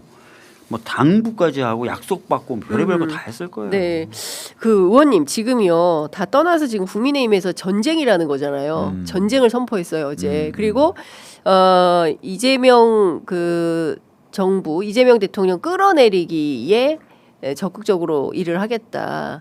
근데 저는 사실 좀 허언으로 들리기도 하고 이 사람들이 네. 무슨 힘이 있나 싶기도 한데. 아니 어떻게 보세요? 그뭐 할 수 있는 것들은 본인들이 이제 자신들을 방어하기 위해서 나라야 망가지든 말든 뭐 다 뭐 하겠죠. 네. 보이콧하고 뭐 필리하고 할 텐데. 예. 제가 이게 조갑재라는 그 분을 별로 좋아하진 않는데 예, 그분이 예. 그랬거든요. 이번에 에이펙을 하고 한미 관세 협상을 보면서 민주당은 미래와 AI를 얘기하는데 예. 반짝반짝 예, 황금빛 예, 예, 이런 예. 얘기를 하는데 이 국민의힘은 아직도 역사의 어둠 속에서 그러니까요. 기어다니는 바퀴벌레 같다. 그렇죠. 부정선거나 얘기하고. 부정선거 음모론이나 예. 얘기하고 예. 제가 참 안타까운데 여기서 빨리 벗어나는 게 예. 국민의힘은 오히려 낫다. 근데 의원님께서 네. 아까 이제 요새 최근에 양심 고백하는 사람들이 있다고 하는데 네. 우리 여기서 이렇게 살면 안 된다. 윤어게인 끊고 정상적인 야당으로서 자기 역할을 해야 우리한테 기회가 올 거다. 이렇게 얘기하는 사람 없습니까? 그러니까 실제로 네. 지난번 전당대, 그러니까 장동혁 대표가 대표로 선출되는 전당대 전까지는 예. 이 전당대까지만 지켜보고 나오겠다라는 사람들도 있었어요. 저한테. 뭐 도저히 어떻게 여기 있겠냐, 더 있겠냐라는 예. 분들이 있었는데 전당대 끝나니까 그분들이 지방선거까지는 봐야 되는 거 아니야? 사생력 없고 예. 에너지 없고 제가 에너지도 지금 없고, 봤을 때는. 예. 자기들도 난감하겠네요. 그렇죠. 예? 뭐그 비전이 없는데 저렇게 붙잡고 아니 있는 거죠. 사실은 뭐 안티테제 말고는 아무런 태제가 없는 사람들이잖아요. 그쵸. 그러니까 예. 무슨 에너지가 생기겠어요? 그러니까 자기 컨텐츠가 없어요. 자, 국민의힘에. 안티테제의 또 방향도 예. 반민주당밖에 없으니까 그러니까. 어떻게 보면은 장동혁 그 일파도 반민주당, 예. 자기네들도 반민주당, 예. 태제는 같아. 자기네들이 예, 갖고 그쵸. 있는 그 주제는 예, 같아. 예, 예. 근데 아까 영상 보니까 한동훈 네. 대표 바로 옆에 장동혁 대표 있더만. 그때는 비상계엄 해제 의결에 참여했죠. 그러니까 그리고 나서 이제 한동훈 대표 등을 흔드는 그런 그러니까. 흐름에 대해서 예. 본인이 정말 같이 힘들어하고 예. 괴로워했던 사람이에요. 제가 그다음 그 무렵에 의원실 찾아가면 그래요? 너무 힘들어서 머리가 다 빠지고 있습니다. 뭐 예. 기도드리고 있습니다. 이러다 보니까 기도. 아이고, 진짜. 야, 그런데 저렇게 표현해가지고 예. 저렇게 하는 겁니까? 야, 대단하다라는 생각이 좀 듭니다. 보도록 하겠습니다. 그리고 또 하나 좀 저는 변호사님 오신 길에 여쭤보고 싶은 게 지금 3대 특검 가운데 최혜병 특검 어떻게 되고 있는 건지 그 뭐 김장한 목사나 이영훈 목사에 대해서는 지금 소환 조사도 아직 안 된 거죠. 그거는 이게 시기적으로 시간적으로도 무리가 있고요. 어. 그들이 피의자가 아니기 때문에 강제 수사에 돌입할 수가 없는 거거든요. 그때 근데 여러 가지 압수수색은 왜 한 거예요? 그 여러 가지 정황이 있으니까 참고인에 대한 압수수색도 가능하니까요. 그리고 일체 그들이 수사에 협조하지 않고 있지 않습니까? 심지어 지금 최상목 그 부총리도 행방불명이 됐다는 거 아니에요? 증인심. 그러니까 전화도 안 도대체 이게 받고. 무슨 짓거리들인지. 네. 한때 국가의 중책을 맡았던 사람들이 무슨 연락이 안 되고. 무책임한 거 예, 아닙니까? 뭐 이런 너무 무책임하죠. 그래서 이 뻗대기식 이 대응에 대해서 속수무책일 수밖에 없고 그래서 네. 지금 이 상태에서 갈무리해야 될 수밖에 없을 거다. 아 여기에서 그래서 마무리 수순으로 이제 가고 있는 겁니까? 그렇죠. 그래서 그 이제 나머지 이 부분에 대해서는 추가 수사가 또 별도로 또 다른 기관에서 있겠지만 저는 그래서 처음부터 이 사건은 주로 핵심적인 게 이제 임성근 사단장을 배제하고 보면 직권남용이 이제 중요 범죄란 말이죠. 네. 직권남용 범죄는 그 실형이 잘 안 나오는 범죄입니다. 유죄도 잘 안 나오고요. 그래서 이거는 바로 기소하는 게 맞겠다. 네. 구속하지 말고 구속영장 하지 말고 바로 기소하는 게 맞겠다라고 처음부터 이제 생각했던 건데 네. 구속을 하겠다고 이제 수사팀에서는 특검에서 한 것은 상당히 내부에서는 자신감이 있었고 뭐 나올 거다라고 믿었던 것 같아요. 왜냐하면 그런 어떤 죄질이 안 좋은 측면이 네, 많이 네. 수사 과정에서 나왔고 그런데도 역시 직권남용의 한계를 벗어나기는 어려웠을 거다. 그래서 지금 뭐 곧 기소 수순으로 가지 않을까. 예. 예, 그리고 이제 제가 어제 이제 간단한 의견서를 하나 냈는데 아, 이제 특검팀에. 네, 이제 뭐 뭘 좀 더 들여다볼 게 있을까 해서 뭐 등잔 밑이 어둡다고 예. 내가 가지고 있는 기록이라도 다시 한번 꼼꼼히 봐야 되겠다 하면서 이제 다시 한번 시간이 있길래 좀 봤는데 네. 정말 특이한 현상이 하나 발견이 됐어요. 어떤 겁니까? 뭐냐면 그때 이제 8월 3일이죠. 2023년 8월 3일 예. 날 박정훈 대령의 핸드폰 등에 대한 압수수색 영장이 발부가 됩니다. 근데 박정훈 대령이 받은 압수수색 영장에는 예. 피의자가 3명으로 특정이 돼 있었어요. 집단항명이라고 그래가지고 예. 피의자 1이 박정훈 대령, 예. 피의자 2가 최준영 그 1광수대장, 예. 3위 정재훈 수사관. 예. 그들의 주민등록 번호까지도 기재가 돼 있었어요. 압수수색 영장에는. 그런데 압수수색 영장에 범죄 사실이 기재되지 않아가지고 그때 난리가 좀 났었죠. 근데 군검찰이 변명하긴 이렇게 했습니다. 법규에 네. 발부서에는 안 써도 된다. 청구서에만 쓰면 된다 하면서 네, 군검찰이. 네, 청구서에 써진 범죄 사실을 예. 자랑 삼아 수사 보고서에 올려놓은 게 있었어요. 네. 그 기퉁에 있더라고요. 제가 청구서에 뭐라고 찾아보니까. 써있었어요? 청구서에 성명불상자로 돼 있어요. 이게 도대체 무슨 도깨비 장난인지. 네, 그러면 성명불상자를 왜 압수수색? 피의자 1은 박정훈인데 네. 그 밖에는 성명불상의 군사경찰이래요. 그러면 그들의 말대로라면 검사는 피의자 1 그 1, 2, 3. 박정훈 2는 성명불상자들 이렇게 청구를 했는데 네. 판사가 딱 보니까 야, 이 성명불상자가 네. 최준영이야. 정재훈이야. 어떻게 알아요? 내가 알아냈어. 주민번호는 이거야. 하고 써줬다는 거예요. 말도 안 되는 소리. 말도 안 되는 예, 얘기잖아요. 예. 그래서 이건 분명히 뭔가 곡절이 있다. 이게 우연이거나 실수거나 할 수가 없다. 판사가 특정해서 이 세 사람을 찍어서 영장을 발부를 했어요. 실제 그 중앙지역 군사법원의 군판사는 3명을 특정해서 피의자 1, 2, 3 네. 주민등록 번호까지 기재해서 발부를 했다고요. 네. 그러면 주민등록 번호를 기재할 수 있는 것은 판사는 정보가 없어요. 군판사는. 그렇겠죠. 검찰이 그거를 거기에 기재하지 않는 한 알 수가 없는 거거든요. 그런데 그게 다 기재된 발부본이 있는데 정작 군검찰이 청구한 데는 네. 박정훈을 항명 쓰게 집단 항명 쓰게 네. 그다음에 나머지 항명한 사람들은 성명불상자 이렇게 써놨더라고요. 예. 그러면 이게 앞뒤가 안 맞는 해괴망측한 문서가 지금 작성된 거 아니냐. 야, 그래서 그 부분에 대해서 의견서로 좀 이걸 네. 밝혀봐라. 뭔가 이게 좀 조작의 냄새가 난다. 저는 그래서 이제 약간 추정을 해보니까 이런 가정이 가능하더라고요. 영장 청구할 때도 만약에 범죄 사실 안 써놨다면 나중에 이게 문제되니까 영장 청구서에 범죄 사실을 나중에 혹시 끼워 넣으면서 실수가 벌어진 거 아니냐. 발부본에. 그 부분은 이제 발부본에 추론이죠. 네. 그래서 이게 추론일 수는 있으나 당사자들의 단순 실수라고 변명하는 걸 그냥 쉽게 믿지 마라.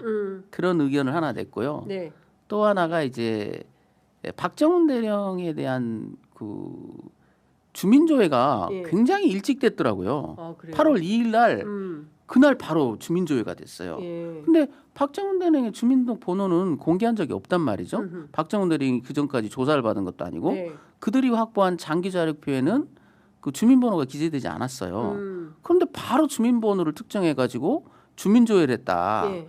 그래서 이건 뭔가 좀 주민등록번호를 불법 열람한 게 아니냐. 아, 그 불법 부분도 좀 열람했다. 의심스럽다. 그렇군요. 아, 예. 그렇게 조금 자잘하지만 네, 네, 네. 그래도 한번 좀 살펴봐야 수사 기록에서 제가 추가로 좀 눈뜨고 부릅뜨고 찾아본 그걸 조금 의견서로 냈죠. 네. 그래서 그 지금 우리 김준일 평론가는 이 최병 특검팀 수사 전반에 대해서는 좀 어떻게 보고 계세요? 사실은 이게 임성근 구명 로비를 누가 하고 왜 했고 어떤 뇌물이 건너갔고 이거를 좀 밝히는 게 핵심이다라고 했었는데 보이십니까? 그러니까 두 가지 추진이잖아요. 하나는 임성근이 어떤 루트를 통해서 이게 윤석열까지 올라가가지고 경로를 해서 이거를 찍어 눌렀는가. 네. 하나는 지금 어쨌든 우리가 정황적으로는 다 알지만은 윤석열이 이거를 경로뿐만이 아니라 단순히 경로가 아니라 이제 임성근을 구하라라고 지시한 거. 두 가지가 약간 다 지금 난항인 것 같아요. 네. 그러니까 지금 이종석 국방부 장관에 대한 이제 구속영장이 기각이 되고 그 얘기인즉슨 이게 이종섭이 구속이 된 다음에 그 다음에 이제 윗단으로 올라가야 되는 이런 상황인데 지금 네. 뭐 조사를 하겠다고 지금 특검이 했지만은 윤석열이 응하지 않을 가능성도 있고 그래서 이게 기소는 되겠지만은 그것까지 입증까지 갈 것인가에 대해서 약간의 우려가 있고 더 말씀하신 거는 더 약간 우려가 되는 게 이게 어떤 로비 루트인가. 그래서 뭐 의욕적으로 뭐 이영훈 목사도 하고 김정한 목사도 하고 뭐 이렇게 다 압수수색도 하고 그랬는데 그래서 그 이후에 너무 기사가 많으니까 사람들이 헷갈리는데 그 이후에 결과가 뭐가 나왔는지가 궁금해요. 맞아요. 그러니까 지금 좀 너무 요란하기만 했는데 지금 그렇다고 뭐 일을 안 했다라고 제가 비판하지는 않지만은 쉬운 일은 아니니까 이런 거를 원래 입증하는 거는 그런데 요란하게 압수수색도 하고 약간 한미 간의 갈등까지 막 벌어질 뻔하고 막 이런 상황이었는데 지금 결과를 못 내놓고 있어서 조금 더 좀 뭐 지켜봐야 될 것 같아요. 그렇죠. 지금 상황에서 보면 좀 특검팀에서 빛나는 수사 성과를 내기 위한 좀 더 고군분투하는 모습을 보여줘야 되겠다라는 생각이 좀 듭니다. 그러니까 이 정도 상태에서 그냥 마무리를 한다고 하면 국민적 눈높이에 잘 안 맞는 그리고 초반 기세에 비하면 너무 후반부가 초라한 이런 상황이 될 수 있기 때문에 그 임성근 하나 구속하고 끝내는 사건으로 마무리된다면 좀 많은 분들이 만족하지 못할 것 같다. 근데 저는 좀 이명현 특검팀이 조금 더 힘을 내야 될 것 같다. 좀 다른 생각을 말씀드리면 임성근 사단장의 이제 구속도 의미가 있지만 그래도 대통령 경로가 규명이 됐고요. 또 그 8월 15일경에 이제 그 사실 그거 다 자백을 해버렸어요. 국방장관 지시로 검찰단장이 대통령실에 월말까지 구속하겠노라고 구속 기소하겠노라고 보고서도 올리는 상당히 밝혀지기 어려운 것들이 다 밝혀졌습니다. 그래서 수사 결과를 발표하면 저간의 사정들이 상당히 나올 것이다. 다만 로비 자체는 그렇게 쉽게 규명하기가 어렵다. 왜냐하면 범죄가 그 자체가 성립되지 않기 때문에 강제 수사가 어렵기 때문에 그들이 진술하겠냐고요. 안 하죠. 그래서 그것은 영원히 미스테리로 남을 가능성도 있고, 그리고 그것을 가지고 수사 실패다 이렇게 볼 것은 아니다. 오히려 그 8월 2일 이후에 벌어졌던 그 아주 나이브한 외압들이 상당 부분 밝혀진 것 같거든요. 그래서 그것을 다 정리해서 범죄 사실로 구성해서 기소해서 유죄 판결문이 나온다면 이 사건은 거의 80~90% 규명된 거 아니냐? 저는 그렇게 봅니다. 알겠습니다. 한동훈 전 대표가 느닷없이 이재명 대통령이 비상계엄할 거다 자기 재판 재개돼서 유죄 취지로 재판이 진행되면 이거 어떻게 보셨어요? 그러니까 왜 이 얘기를 갑자기 하며 그 김민석 전 총리, 현 총리죠. 김민석 총리가 이제 계엄할 가능성이 있다라는 것을 빗대 가지고 주장을 한 거예요. 그래서도 이 얘기를 느닷없이 왜 한 거야? 이제 이런 그 궁금증이 있는데 우리 또 취재의 달인 평론가 김준일 평론가는 알고 있을 것 같아요. 한동훈 전 대표가 왜 이런 발언을 했는지. 일단 작년 9월 2일에 한동훈 법무부 장관이 이렇게 얘기했어요. 민주당의 계엄령 준비 사실 아니면 국기문란이다. 아 그런 말을 했었네. 예, 소환 너무 좋아요. 내가 이런 거울 치료 잘하잖아. 그래, 내가. 야 거울 치료. 그러면은 국기문란이네. 한동훈은 국기문란을 한 거지 지금. 그러네. 그러니까 야. 저는 네. 일단은 뭐 이게 한동훈 안 좋아하시는 특히 이제 진보 채널이니까 네. 좀 많기는 하지만 한동훈을 제가 높이 평가했던 부분은 상대적으로 높이 평가했던 부분들은 이게 너무 무리한 뭐 윤석열의 윤어게인이라든지 뭐 비상계엄에 대한 얘기라든지 그리고 일종의 음모론이라든지 이런 거에 좀 본인이 선을 긋는 약간 그러니까 맞아요. 논리적으로는 이렇게 논쟁을 하고 입장 차이는 있어도 막 이상한 거 끌고 오지는 잘 않는 그런 거예요. 부정선거 주장 안 하고. 부정선거 주장 안 하고 네. 예를 들면은 뭐 윤어게인 안 되고 예를 끊어내야 된다. 들면은 뭐 한동훈 또 이런 거 있잖아요. 그러니까 청담동 술자리 관련해서 네. 본인이 음모론의 피해자다 이런 서사를 만들었잖아요. 그래 여전히 뭐 그거 믿고 계시는 분이 있지만은 그건 입증이 안 됐어요. 그러니까 네. 그래서 법원에서 7천만 원 김우겸 의원한테 7천만 원 한동훈 배상하라고 그렇습니다. 그러니까 그거를 정치적으로 굉장히 적극적으로 하는 거였어요. 네, 맞아요. 한동훈이 한동훈이 나는 음모론의 피해자다. 맞아요. 네. 그게 다 깨졌지. 이 음모론자지 이게. 이게 음모론자 아니면은. 그렇죠. 그러니까 이런 식으로면은 장윤선도 계엄할 수 있고 네. 김종민도 계엄할 수 있고 다 할 수 있어. 나도 그러니까. 계엄할 수 있어. 네, 그치. 가정을 해가지고 그러니까. 이렇게 말을 하는 게 말이 되나 이게? 맞습니다. 그러니까 예. 말도 안 되는 얘기를 예, 하고 있다. 예. 그게 지금 딱 그거잖아요. 재판이 재개되면은 예. 유죄 이재명은 취지가 될 거고 그렇게 되면 자기가 불리해지니까 비상계엄이라도 선포해서 자기가 유리한 방향으로 가져가고 벌써 몇 단계를 몇 건너뛴 단계를 건 거야. 거예요. 일단 재판이 재개가 안 된다고. 그러니까. 헌법 84조에 의해서 법원이 미쳤냐? 지금 갑자기 예, 느닷없이. 아니, 가끔 가다가 죄송한데 미친놈들이 있기는 해요. 세상에 미친놈들이 있기는 한데 네. 만약에 생각해 보십시오. 이거는 오버하는 쪽이 지는 거예요. 이거는 해석에 대한 분분한 논쟁이 있지만은 법원이 갑자기 나는 재판 재개해야 되겠는데 그래서 한 재판부가 해. 네. 무슨 일이 벌어질까요? 그러니까. 법원 해체돼. 법원 해체. 법원 예. 해체됩니다. 말이 되냐고 제가 계속 여러 번 얘기했지만은 이 문제가 우리나라에만 있었던 게 아니에요.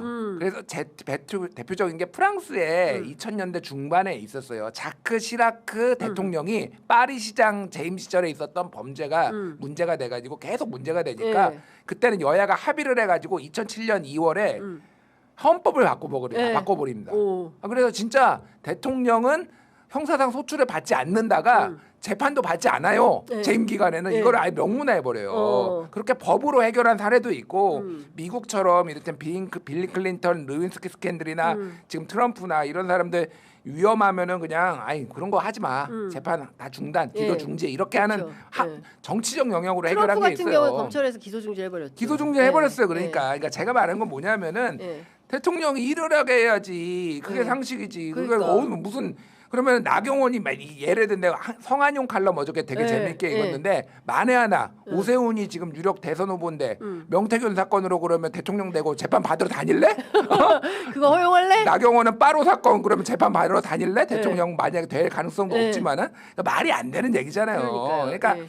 되지도 않을 일을 가정을 해가지고 지금 이게 네. 한동훈이 이렇게 하는 거는 정신 좀 차려라 한동훈 그러니까. 진짜. 네. 김준일만 할 수 있는 얘기다라는 생각이 좀 들고 법률가들은 진짜 이해할 수 없는 사건이다. 한동훈의 이 발언. 그렇죠. 법률가라면 네. 도무지 할 수 없는 얘기다. 그게 왜 이제 이런 얘기를 했을까? 이 얘기를 저는 하더라고요. 이제 한동훈 뭐라고 불러야 되는지 전 대표라 불러야 전 대표, 되나요? 전 대표. 전 대표한테 이제 참 멋있는 장면이 한 번 있었죠. 네. 계엄 선포되고 나서 한동훈 대표가 네. 국민과 함께 이 계엄을 반드시 막겠다. 그러니까요. 예. 그러니까 이렇게 저는 조언을 해드리고 싶은 게 정계 은퇴가 맞는 것 같아요. 이분이. 왜냐하면 일단 이분이 돈이 있는 분도 아니고 조용히. 인맥이 있는 분도 아닌데 결국 명분으로 그 성과를 내야 되는 분이거든요. 잘해왔어요 한동안. 근데 거기가 하이라이트였어요. 계엄 선포에 반대한 그 이후부터의 행보가 네. 칼짓자 행보예요. 어. 해서는 안 되는지 뭐 네. 그때 뭐 공동정부. 공동정부부터 시작해서 그래서 이 또 그 최저점은 이걸 거예요. 아니 갑자기 왜 느닷없이 이재명을 계엄. 또 계엄? 네. 그 다음에 뭐 이재명조차고 84조 운운하는 게 아니잖아요. 국정의 안정을 위해서 하자는 얘기인데 오히려 네. 정말 명분을 중요하게 생각하는 지도자라면 예. 그 이익을 버리고 예. 이건 헌법적 관점에서 이게 맞다라고 해석을 내려주는 게 법률가 출신의 정치인으로서 자기 자산에 그 플러스가 되는 거지. 그러니까. 이거 무슨 시정 잡배나 할 소리를 갖다가 뒷구멍에서 뭐 술 한 잔 걸치고 할 수 있는 소리를 갖다가 무슨 계엄. 저는 그런 얘기를 누가 하더라고. 이재명이도 계엄할 수 있다. 내란 외난 저기 전시 떠는 사변 기타 국가 그렇죠. 비상 사태에 준하는 사태가 벌어지면 어떡할 거야? 네. 이재명 대통령도 해야 되는 때는 해야 되겠지. 그렇죠. 그렇잖아요. 네. 그런 근데 원론적인 그런 사태가 안 온다니까, 그런 지금. 언론적인 얘기가 아니라 무슨 자기 재판을 막기 위해서 계엄을 한다고요? 뭐 꿈속의 얘기 이게 이런 게 망상이라고 우리가 부르는 거죠. 이런 걸 게 전문 용어로 망상이라고 그러죠. 한다. 근데 지금 보면 국민의힘 출신 정치인들이 이를테면은 반 이재명 투쟁 말고는 할 게 없나? 라는 생각이 좀 들어요. 저는 조금 더 좀 다른 관점에서 뭐 지금 보수보다는 진보 우세의 시대가 오고 있는 것 같습니다. 맘다니 그 뉴욕시장만 보더라도. 그래서 조금 새로운 정치의 기운이 생기는 것 같아서 좀 기쁜 면도 있는데 그 좀 너무 소재가 없나? 너무 좀 갖고 갈 컨텐츠가 부족해서 그런가? 이런 생각도 드는데 국민의힘 사람들 좀 만나보면 어떤 얘기 좀 들으세요 요새? 근데 국민의힘이 이번에 이제 에이펙 정상회의에서 네. 굉장히 스탠스가 조금 좀 이상했잖아요. 이상했어요. 네. 그러니까 이게 우리가 그냥 상식적으로 솔직히 말하면 우리 좀 배 아파 이런 것 같아. 그러니까 인정할 건 인정을 해야 되고 해야 그치. 되는데 그걸 못해. 막 꼬이는 거야. 나는 그 하이라이트는 네. 송원석 원내대표 네. 그거였어. 네. 중국을 불필요하게 자극하면 안 됐다. 나도 진짜 웃겼어 그 얘기는. 전 세계 사람이 그 얘기를 할 수 있고 네. 나도 심지어 그 얘기를 해서 네. 왜 핵잠수함 얘기하면서 그래서 중국을 중국 표적으로 얘기하냐. 하면은 불쾌할 수 다음날 시진핑 북한은 들어오는데 모르겠지만 중국 얘기를 왜 하냐. 좀 있으면 예. 시진핑 오는데. 그래서 다 뭐 얘기했죠. 대통령실이 수습도 하고 그랬어요. 전 세계 사람들이 다 할 수 있는데 국힘 지도부만 못해 그 얘기를.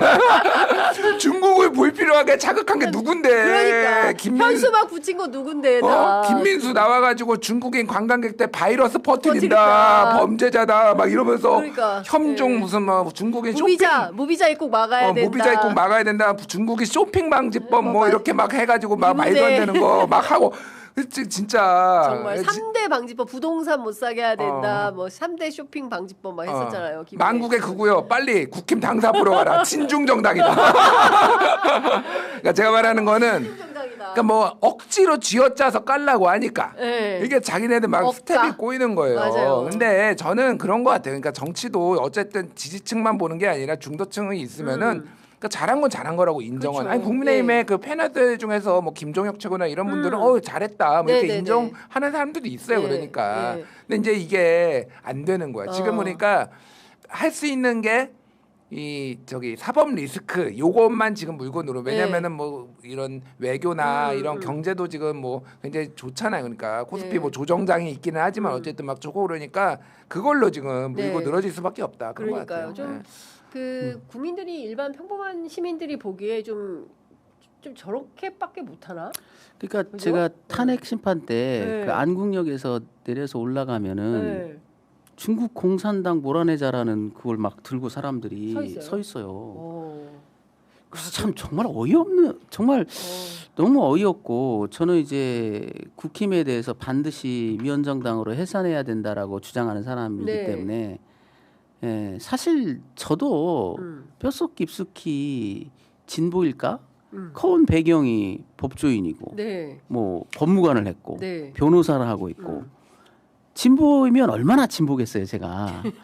보수의 그런 뿌리가 있을 거라고요. 그렇겠죠. 근데 대한민국 보수는 갈 데가 없다니까요. 어느 정당으로 가요? 보수당이 없는데. 보수당이 없는데 어디로 가요? 그 보수당을 그 참칭하는 당에게 제가 꼭 전해드리고 싶은 게 빨갱이 몰이를 내려놔야 됩니다. 그 이제 공산당 신판 공산당을 만들다 보니까 이제 중국 공산당을 만든 거거든요. 나는 공산당이 싫어요인데 옛날 공산당은 이제 잘 안 먹히는 것 같아. 그러니까 이제 중국 공산당을 끌어왔어. 그런 짓을 하면은 한계가 있어요. 절대로 그런 짓을 하면 넘어설 수 없는 한계에 부딪히게 됩니다. 정말 진정한 보수당으로 거듭나려면 근본부터 다시 점검해봐야 된다. 네. 그런 빨갱이 몰이 근거 없는 메카시 지금 네. 시대가 어느 시대인데 그러니까. 예, 때려잡자 김일성 지금 김일성 죽은 지도 한참 됐고 94년에 네, 사망했는데. 그러니까 모든 그런 프레임을 모든 관계에 있어서 너무 그런 낡았어요. 그 프레임 빨갱이 자체가 때려잡자 너무 낡았어요. 죽여야 된다 네. 적화통 저기 북침 통일하자 네. 이런 말도 안 되는 지금 현 상황에서 그게 가능하지도 네. 않고요. 우리가 그럴 필요도 없어요. 우리가 부자인데 네, 네. 부잣집에서 왜 쌈을 버려요? 그렇잖아요. 그러니까. 저쪽에서 네, 그쵸. 혹시라도 뭐 이렇게 할까봐 네, 전전긍긍해야 되는 거지. 예. 그리고 사실은 그 핵잠 추진한 것은 박정희 때부터 계속 희망을 했으나 이게 안 됐던 거고 문재인 정부 때도 트럼프가 굉장히 적극적이었는데 당시 내각의 일원이었던 폼페이오 국무장관이 엄청나게 반대를 하고 또 펜타곤에 반대 그리고 또 내부에서 이제 반북 반중주의자들이 있는데 트럼프 2기 행정부에는 루비오가 있다. 루비오가 지금 그 국무장관하고 안보실장을 겸임하고 있지 않습니까? 그래서 트럼프가 적극적으로 하겠다고 하지만 또 미국으로 가서 자국 내의 반대, 한미 그 지금 원자력 협정을 바꿔야 되는 문제도 있지 않습니까? 그래서 이런 등등의 굉장히 세부적인 이슈들이 있는데 이것은 어떻게 돌파를 좀 해나가면 좋겠습니까? 그것은 이제 미국 자체에서 돌파할 거라고 봅니다. 네. 이미 트럼프 대통령이 협조하겠다고 트루스 밝혔잖아요. 소셜에 써놨으니까 글로 명토 박았으니까. 그리고 지금은 좀 변화됐다고 봐요. 왜냐하면 이번에 한미 원자력 협정 개정도 지금 어느 정도 합의이 돼 간다 하잖아요. 예. 합의이 됐다는 선까지 얘기가 나오고 하기 때문에 네. 그것은 또 원자력 협정하고도 좀 맞물려가는 면이 있어요. 예. 물론 원자력 협정에서는 경제적인 데 운용이 되고 무기에서 운영되는 건 허락이 안 되지만은 네네. 그거와 맞물려서 그만큼 분위기가 좋아졌고요.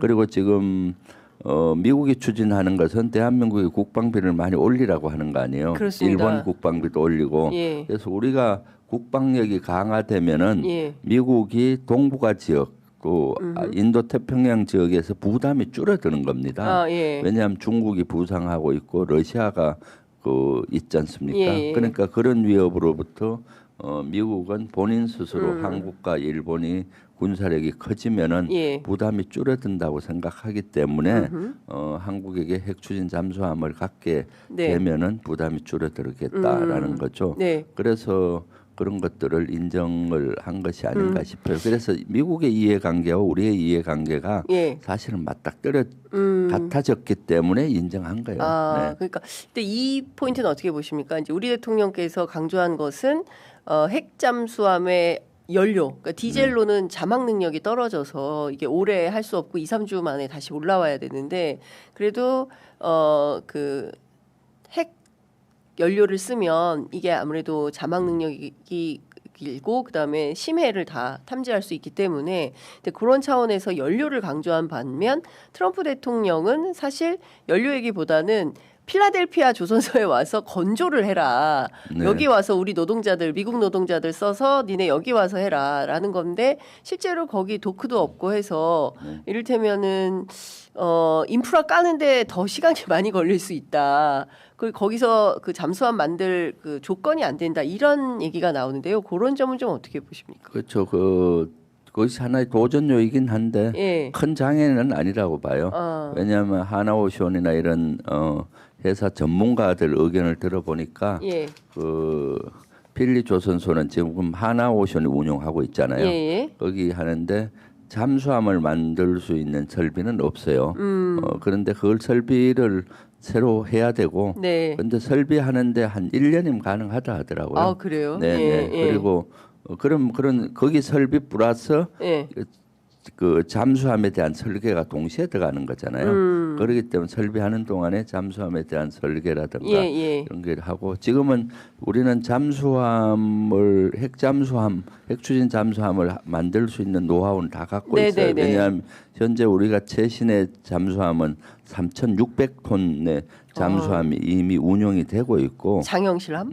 네, 네. 그리고 거기에는 이제 장보고 뭐 장애실 이런 것들이 있는데 거기에 이제 소형 그 원자료만 넣으면 되는 거거든요. 그 디젤 엔진 예, 대신에 소형 원자료는 이미 원자력 연구소에서 개발이 돼 있어요. 그런데 현재는 부피가 좀 크기 때문에 네. 잠수함이 열 때는 부피를 또 줄여야죠. 그런 것들이 과제가 남은 거고요. 예. 소형 원자료를 만드는 기술은 이미 있는 거고 그러면 거기에다가 핵연료만 넣으면 되는 거 아니에요. 예. 그렇기 때문에 이재명 대통령께서 연료를 좀 보급해 달라. 예. 이미 우리는 다 만들 수 있으니까 네. 그 얘기를 하신 거고 그런데 트럼프 입장에서는 그걸 미국서 해야 네. 본인들이 도움이 되고 예. 본인들도 그것이 미국도 잠수함을 만들 능력은 이제는 없어요. 예. 그럼 한국의 이런 기술을 이용해서 한국의 핵추진 잠수함뿐만 아니라 미국에 필요한 잠수함도 만들겠다. 네. 그런 의도가 있기 때문에 본국이 한 것 같아요. 네, 예. 그렇구나. 근데 사실 이 연료가 고농축 우라늄이잖아요. 그래서 이게 핵무기로 전용 가능성이 있기 때문에 IAEA가 뭐 검증도 하고 또 서로는 사찰도 하고 뭐 이런 이슈들이 있다. 이거는 어떻게 봐야 됩니까? 그렇죠. 그거는 보고를 해야 되고 IAEA에 어느 정도 검증하는 체계를 받아야 될 겁니다. 그리고 이 고농 우라늄이 소형 원자료에는 몇 프로 순도로 들어가느냐가 문제예요. 지금 프랑스나 영국 같은 데 거는 한 순도 20에서 25% 정도예요. 근데 미국이 운용하는 핵 추진 잠수함은 순도 90%예요.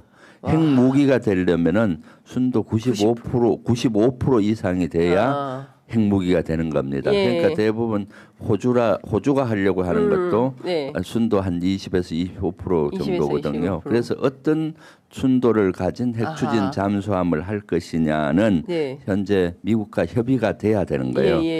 예를 들어서 20%에서 25% 정도 순도라면은 좀 더 쉽게 될 것 같고 아마 미국이 90% 순도는 주진 않을 거예요, 기술을. 그거는 조금만 더 하면은 바로 핵무기가 될 수 있잖아요. 그런 거가 있기 때문에 그런 것들은 이제 협의를 해야 되는 거고. 일본은 어느 정도입니까?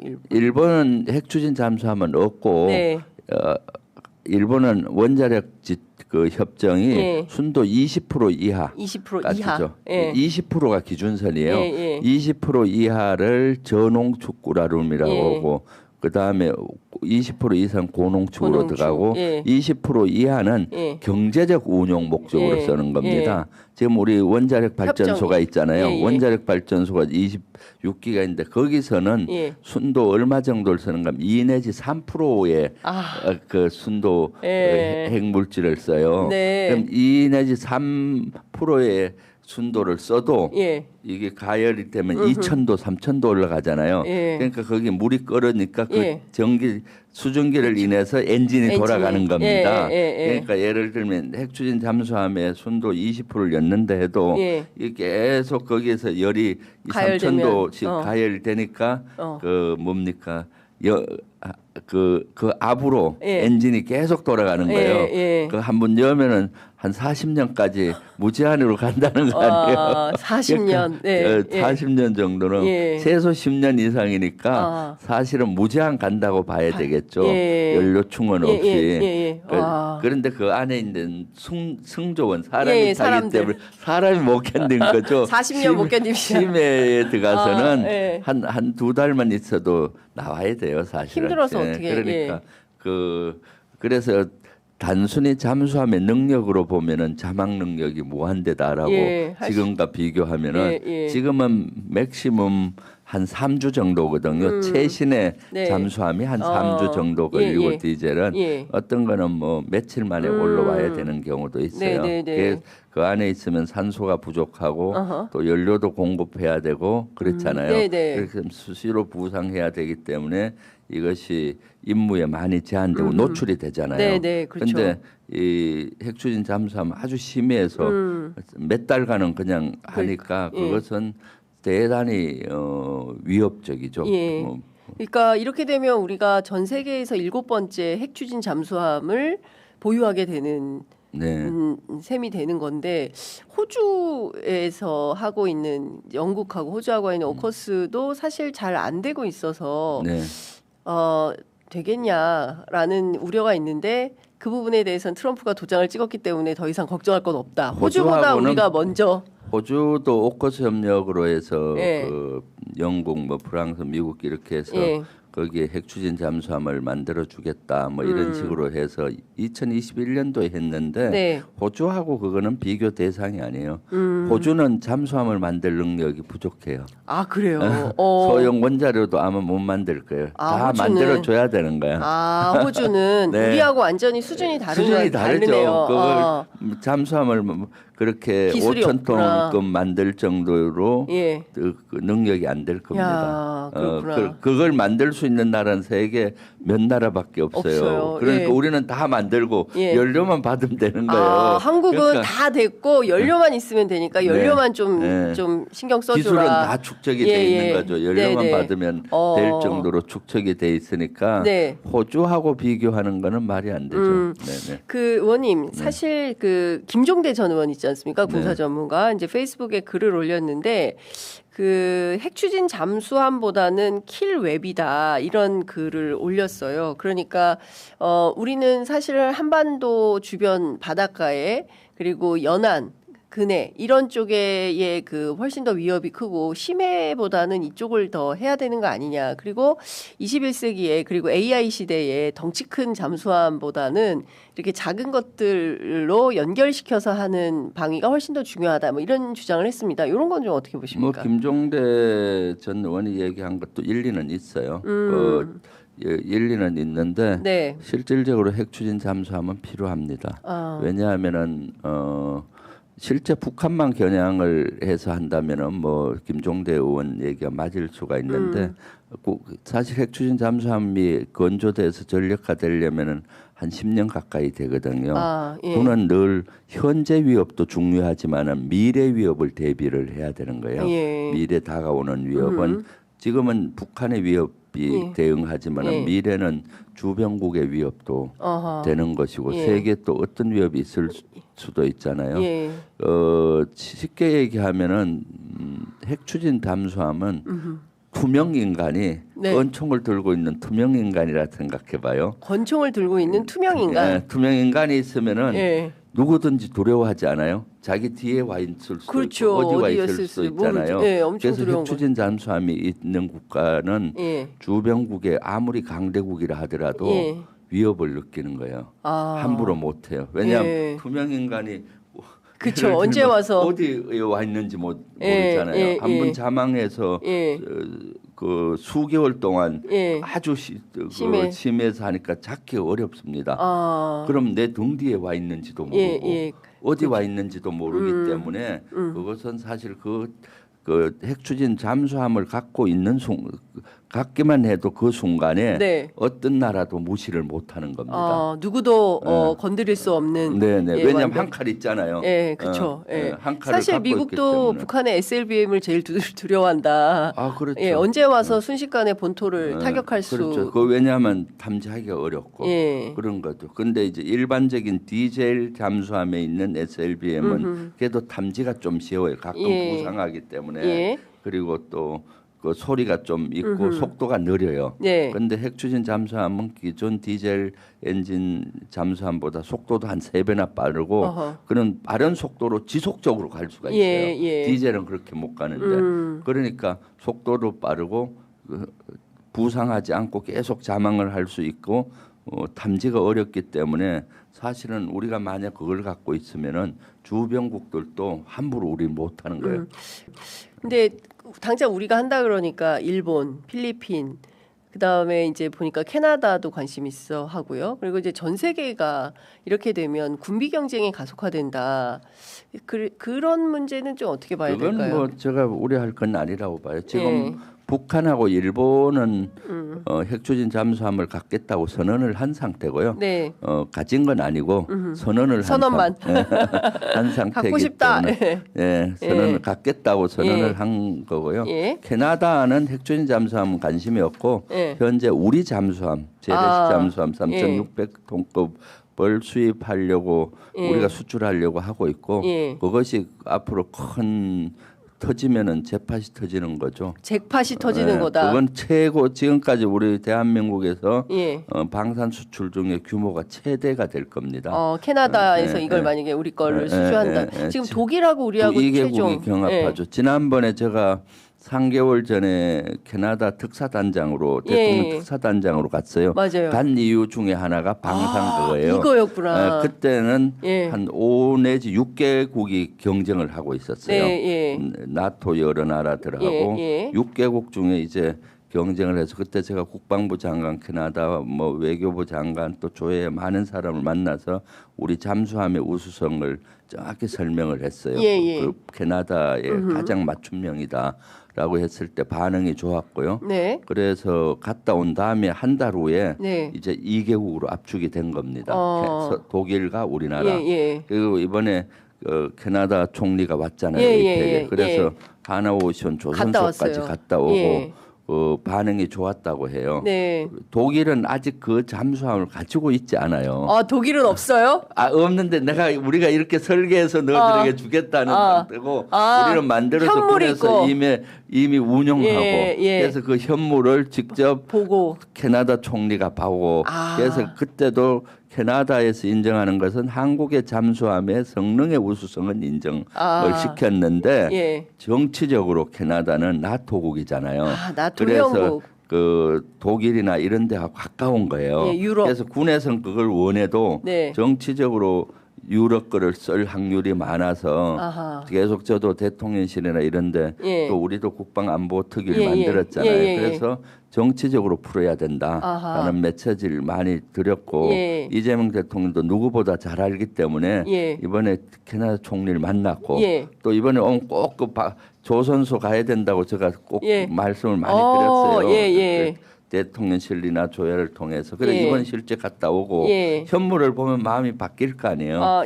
그래서 이런 노력을 이재명 정부 대통령부터해서 장관들이 지금 노력을 기울이고 있기 때문에 아마 내년 한 5월쯤 최종 결정이 날 걸로 보이는데 저는 많이 유리해졌다고 보고 있고요. 이재명 대통령의 노력으로 사실 이번에 한미 정상회담, 한중 정상회담에 묻혀버렸어요. 이것이. 그러니까요. 이 되게 중요한 건데. 되게 중요하거든. 그런데 이게 묻혀버렸는데 이것도 큰 성과 중에 하나라고 저는 한국하고 보고 있습니다. 캐나다가 군사 국방 비밀 정보 보호 협정을 맺었습니다. 이것도 요 맥락입니까? 그렇죠. 그래서 기반이 만들어진 거죠. 요 협정이 1년 전부터 실시 노력을 했었고요. 제가 특사단장으로 갔을 때도 제의를 에이펙에서 서명을 했으면 좋겠다. 빨리 해서 그래야 이제 서로 이런 방산 수출의 길이 쉽게 열리잖아요. 정보를 서로 교류하는 협정을 맺었기 때문에 군사적으로 많이 이렇게 가까워질 수가 있고 그런 길이 열렸고요. 그리고 그때도 그랬어요. 캐나다는 지금 너무 의존이 나토 쪽으로 경제적인 의존도 높고 국방 쪽도 의존이 높았어요. 미국의 의존도가 높았고 그런데 미국이 트럼프 대통령이 캐나다 너들 51번째 주로 하겠다 하니까 캐나다가 엄청 붕괴하고 반미 감정이 엄청 높아요. 그래서 캐나다는 그동안 국방을 미국의 의지를 많이 했는데 캐나다 스스로 자주 국방을 해야겠다는 여론이 높아요. 그래서 80년 만에 처음으로 국방비를 엄청나게 올리기 시작하고 그래서 우리도 자체 잠수함을 만들 그 전력화를 하고 우리 미사일인 천무나 이런 걸 해서 그 방어 능력을 키워야 되겠다. 캐나다는 러시아의 위협을 되게 느끼고 있거든요. 그리고 북극해가 녹고 있잖아요. 그래서 북극 지역에 캐나다 땅이 많은데 북극해가 녹으니까 섬이 많이 생기는 거예요. 그걸 보호해야 돼서 이제 그 잠수함이 필요하구나. 잠수함은 돌아야 되죠. 최소한 3주 정도는 자막 능력이 필요해요. 캐나다의 바다가 넓어서. 그래서 우리께 최고다라고 설명을 많이 했고 캐나다는 또 병력이 많지가 않아요. 그런데 우리가 갖고 있는 잠수함은 거의 반자동 거의 자동화돼 있어서 한 3, 40명이 운용을 할 수가 있어요. 그래서 너들 병력도 부족한데 운영할 딱이다. 수가 있다. 이게 딱이다. 그런 것들 너무 받아들이더라고요. 그래서 그런 설명을 그때 충분히 했고 이번에 시간이 다 돼서 너무 아쉽네. 지금 의원님 사실 너무 딱 그 이 캐나다 얘기는 너무 중요하기도 하고 그 사실 거의 뭐 피보트 아시아 수준으로 마크 카니 총리가 아시아에 상당히 공을 들이고 있고 그렇죠. 그 중에 이제 중심 국가가 이제 코리아이기 때문에 그 부분에 대해서는 오늘 들어보니까 한 번 더 나오셔야 될 것 같습니다. 그래요. 사실 예약. 이거 큰 성과인데 한미 한중 정상회담에 묻혔어요. 근데 자기들이 아직도 대통령이고 대통령 부인이라고 착각하는 것 같아요. 그래서 윤석열 씨가 지난주 재판 나와가지고 김건희라고 하면 안 된다고 김건희 여사라고 붙이라고 그렇게 화를 내는 당당한 모습 보이지 않았습니까? 아니 그 얘기 좀 해봅시다. 그 곽종근 사령관하고 거의 대제신문 비슷하게 거의 무슨 어디 시장 통해서 싸움 붙는 사람처럼 그렇게 막 얘기를 하던데 일단 곽종근 사령관이 체념도 하려고 했으나 이 사람 도저히 안 되겠다 싶으니까 마음속 깊이 숨겨두었던 내가 그래도 이 말까지는 하지 말아야지라고 했던 말까지 꺼내놓은 거예요. 그럼요. 한동훈 그리고 그밖에 다른 그렇습니다. 정치인들을 거명하면서 데리고 와. 내가 총으로 쏴 죽일게. 그리고 그거에 대해서 또 국민의힘 대변인은 친구끼리 할 수 있는 농담이다. 거기가 친구입니까? 군인하고 대통령이에요. 취중 진담이죠. 무슨 농담이야. 말도 안 되는 소리 하고 있습니다. 지금. 그런 친구는 사귀면 안 됩니다. 말이 납니다. 되는 소리입니까? 아무리 친구여도 총 쏘겨 죽이겠다라는 이야기는 황당한 이야기이기 때문에 막 되지도 않은 이야기를 하고 있다고 생각을 하고요. 그리고 이제 곽종근 전 사령관이 지금 사실 굉장히 아직도 트라우마에 시달리고 있다고 본인 스스로 말하지 않았습니까? 눈 감으면 그때가 생각이 난다라는 식의 이야기를 하고 있는데 적어도 아주 깊이 사과하고 본인 때문에 인생이 꼬인 사람들이 있잖아요. 그 본인의 부하들은 정말 그 자리에 있었기 때문에 따라야 되는 어떤 상황들 때문에 고민을 하다가 무언가를 행했고 그래서 지금 역사의 심판대 위에 서 있는 곽종근 전 사령관이 겨우 용기를 낸 건데 오히려 사과하고 미안하다라는 이야기를 해야지 거기서 승질을 내면서 본인이 먹었던 계란말이와 베이컨 심지어는 한남동 고깃집의 김치 메뉴까지 기억하시는 분이 한동훈한테 총 쏘라는 이야기 기억이 안 난다고 말을 하는 게 과연 적절한지에 대해서 따져 물어야죠. 그러니까 그 얘기 좀 해주세요. 술을 어떻게 말았는지. 그러니까 이제 소주와 맥주와 폭탄주를 만들었다는 얘기를 막 돌렸다라는 취지로 이제 말하지 않았습니까? 결국은 윤석열이 스스로가 자폭을 한 겁니다. 왜냐면은 많은 사람들이 그냥 우리가 주변에서 술을 많이 마신다더라 이렇게 했나 보다 추측만 하고 있었는데 국군의 날에 그것도 이제 고위 장성들 불러놓고 결국 한다는 짓이 소폭 말았다는 거 아닙니까? 그러니까요. 그리고 내가 계란말이와 베이컨 했고 김치까지 내왔다라는 얘기를 한다는 게 정말로 어떻게 보면은 국정의 최고 책임자라는 것은 밤에도 비상한 생각으로 나라의 앞날을 고민해야 되는데 아무 생각 없이 술 먹고 놀았다는 얘기밖에 더 됩니까? 그때 오물풍선이 실제로 왔다 갔다 하던데 그러니까 굉장히 우리 국가 안보의 비상위기 시였는데 본인은 정말 김치 공수해온 거 자랑하는 그런 수준의 국정을 했던 것이죠. 근데 저는 다 떠나서 아무리 그래도 그렇지 김치찌개 계란말이 얘기만 하면 저는 진짜 화가 나는데 무슨 대한민국 국민들이 김치찌개하고 계란말이 못 먹어서 무슨 난리난 사람들처럼 군인이면 군인, 기자들이면 기자들 다 무슨 자기가 무슨 특별한 메뉴를 준비해 놓고 사람들한테 대접하는 것처럼 행동하는 것 자체가 저는 진짜 불쾌하거든요. 아니 기자회견 하라 그랬더니 기자회견 하지 않고 그 기자들 전부 불러가지고 테이블 돌면서 하인글라스였나요? 그러니까요. 제가 거의 그 대통령실 출입해서 가보니까 엄청 넓던데 아니 그렇게 하고 대통령 행세를 한 거잖아요. 왕처럼 돌아다니면 야 내가 니네들 연수 보내줄게 새 자리로 보내줄게 이런 방식으로 국민들을 우롱해놓고 지금 이 순간에도 전혀 반성하지 않고 내가 그때 그런 말 했어 나는 기억이 안 나는데 우리 술을 너무 많이 마셔가지고 나는 기억이 안 나. 한번 다 기억해. 메뉴는 다 기억하면서 정작 중요한 워딩은 말하지 않는 거죠. 그렇죠. 참 나쁜 사람이다라는 생각이 좀 근데 들고. 제가 윤석열을 보면서 어떤 생각이 들었냐면은 평생 검사만 해온 사람들의 취약점이라는 게 지금 자기 검사가 아니죠. 피고인 신분으로 이제 어떻게 피고인석에 앉아 있는 사람이기 때문에 수비를 잘해야 되는데 공격만 하다 보니까 그 신문의 방식이나 내용이라는 것이 일방적인 거예요. 쉽게 상대방의 마음을 뭔가 읽고 뭔가 이렇게 제대로 끌어내야 되는데 유리한 위치에서 늘 보면은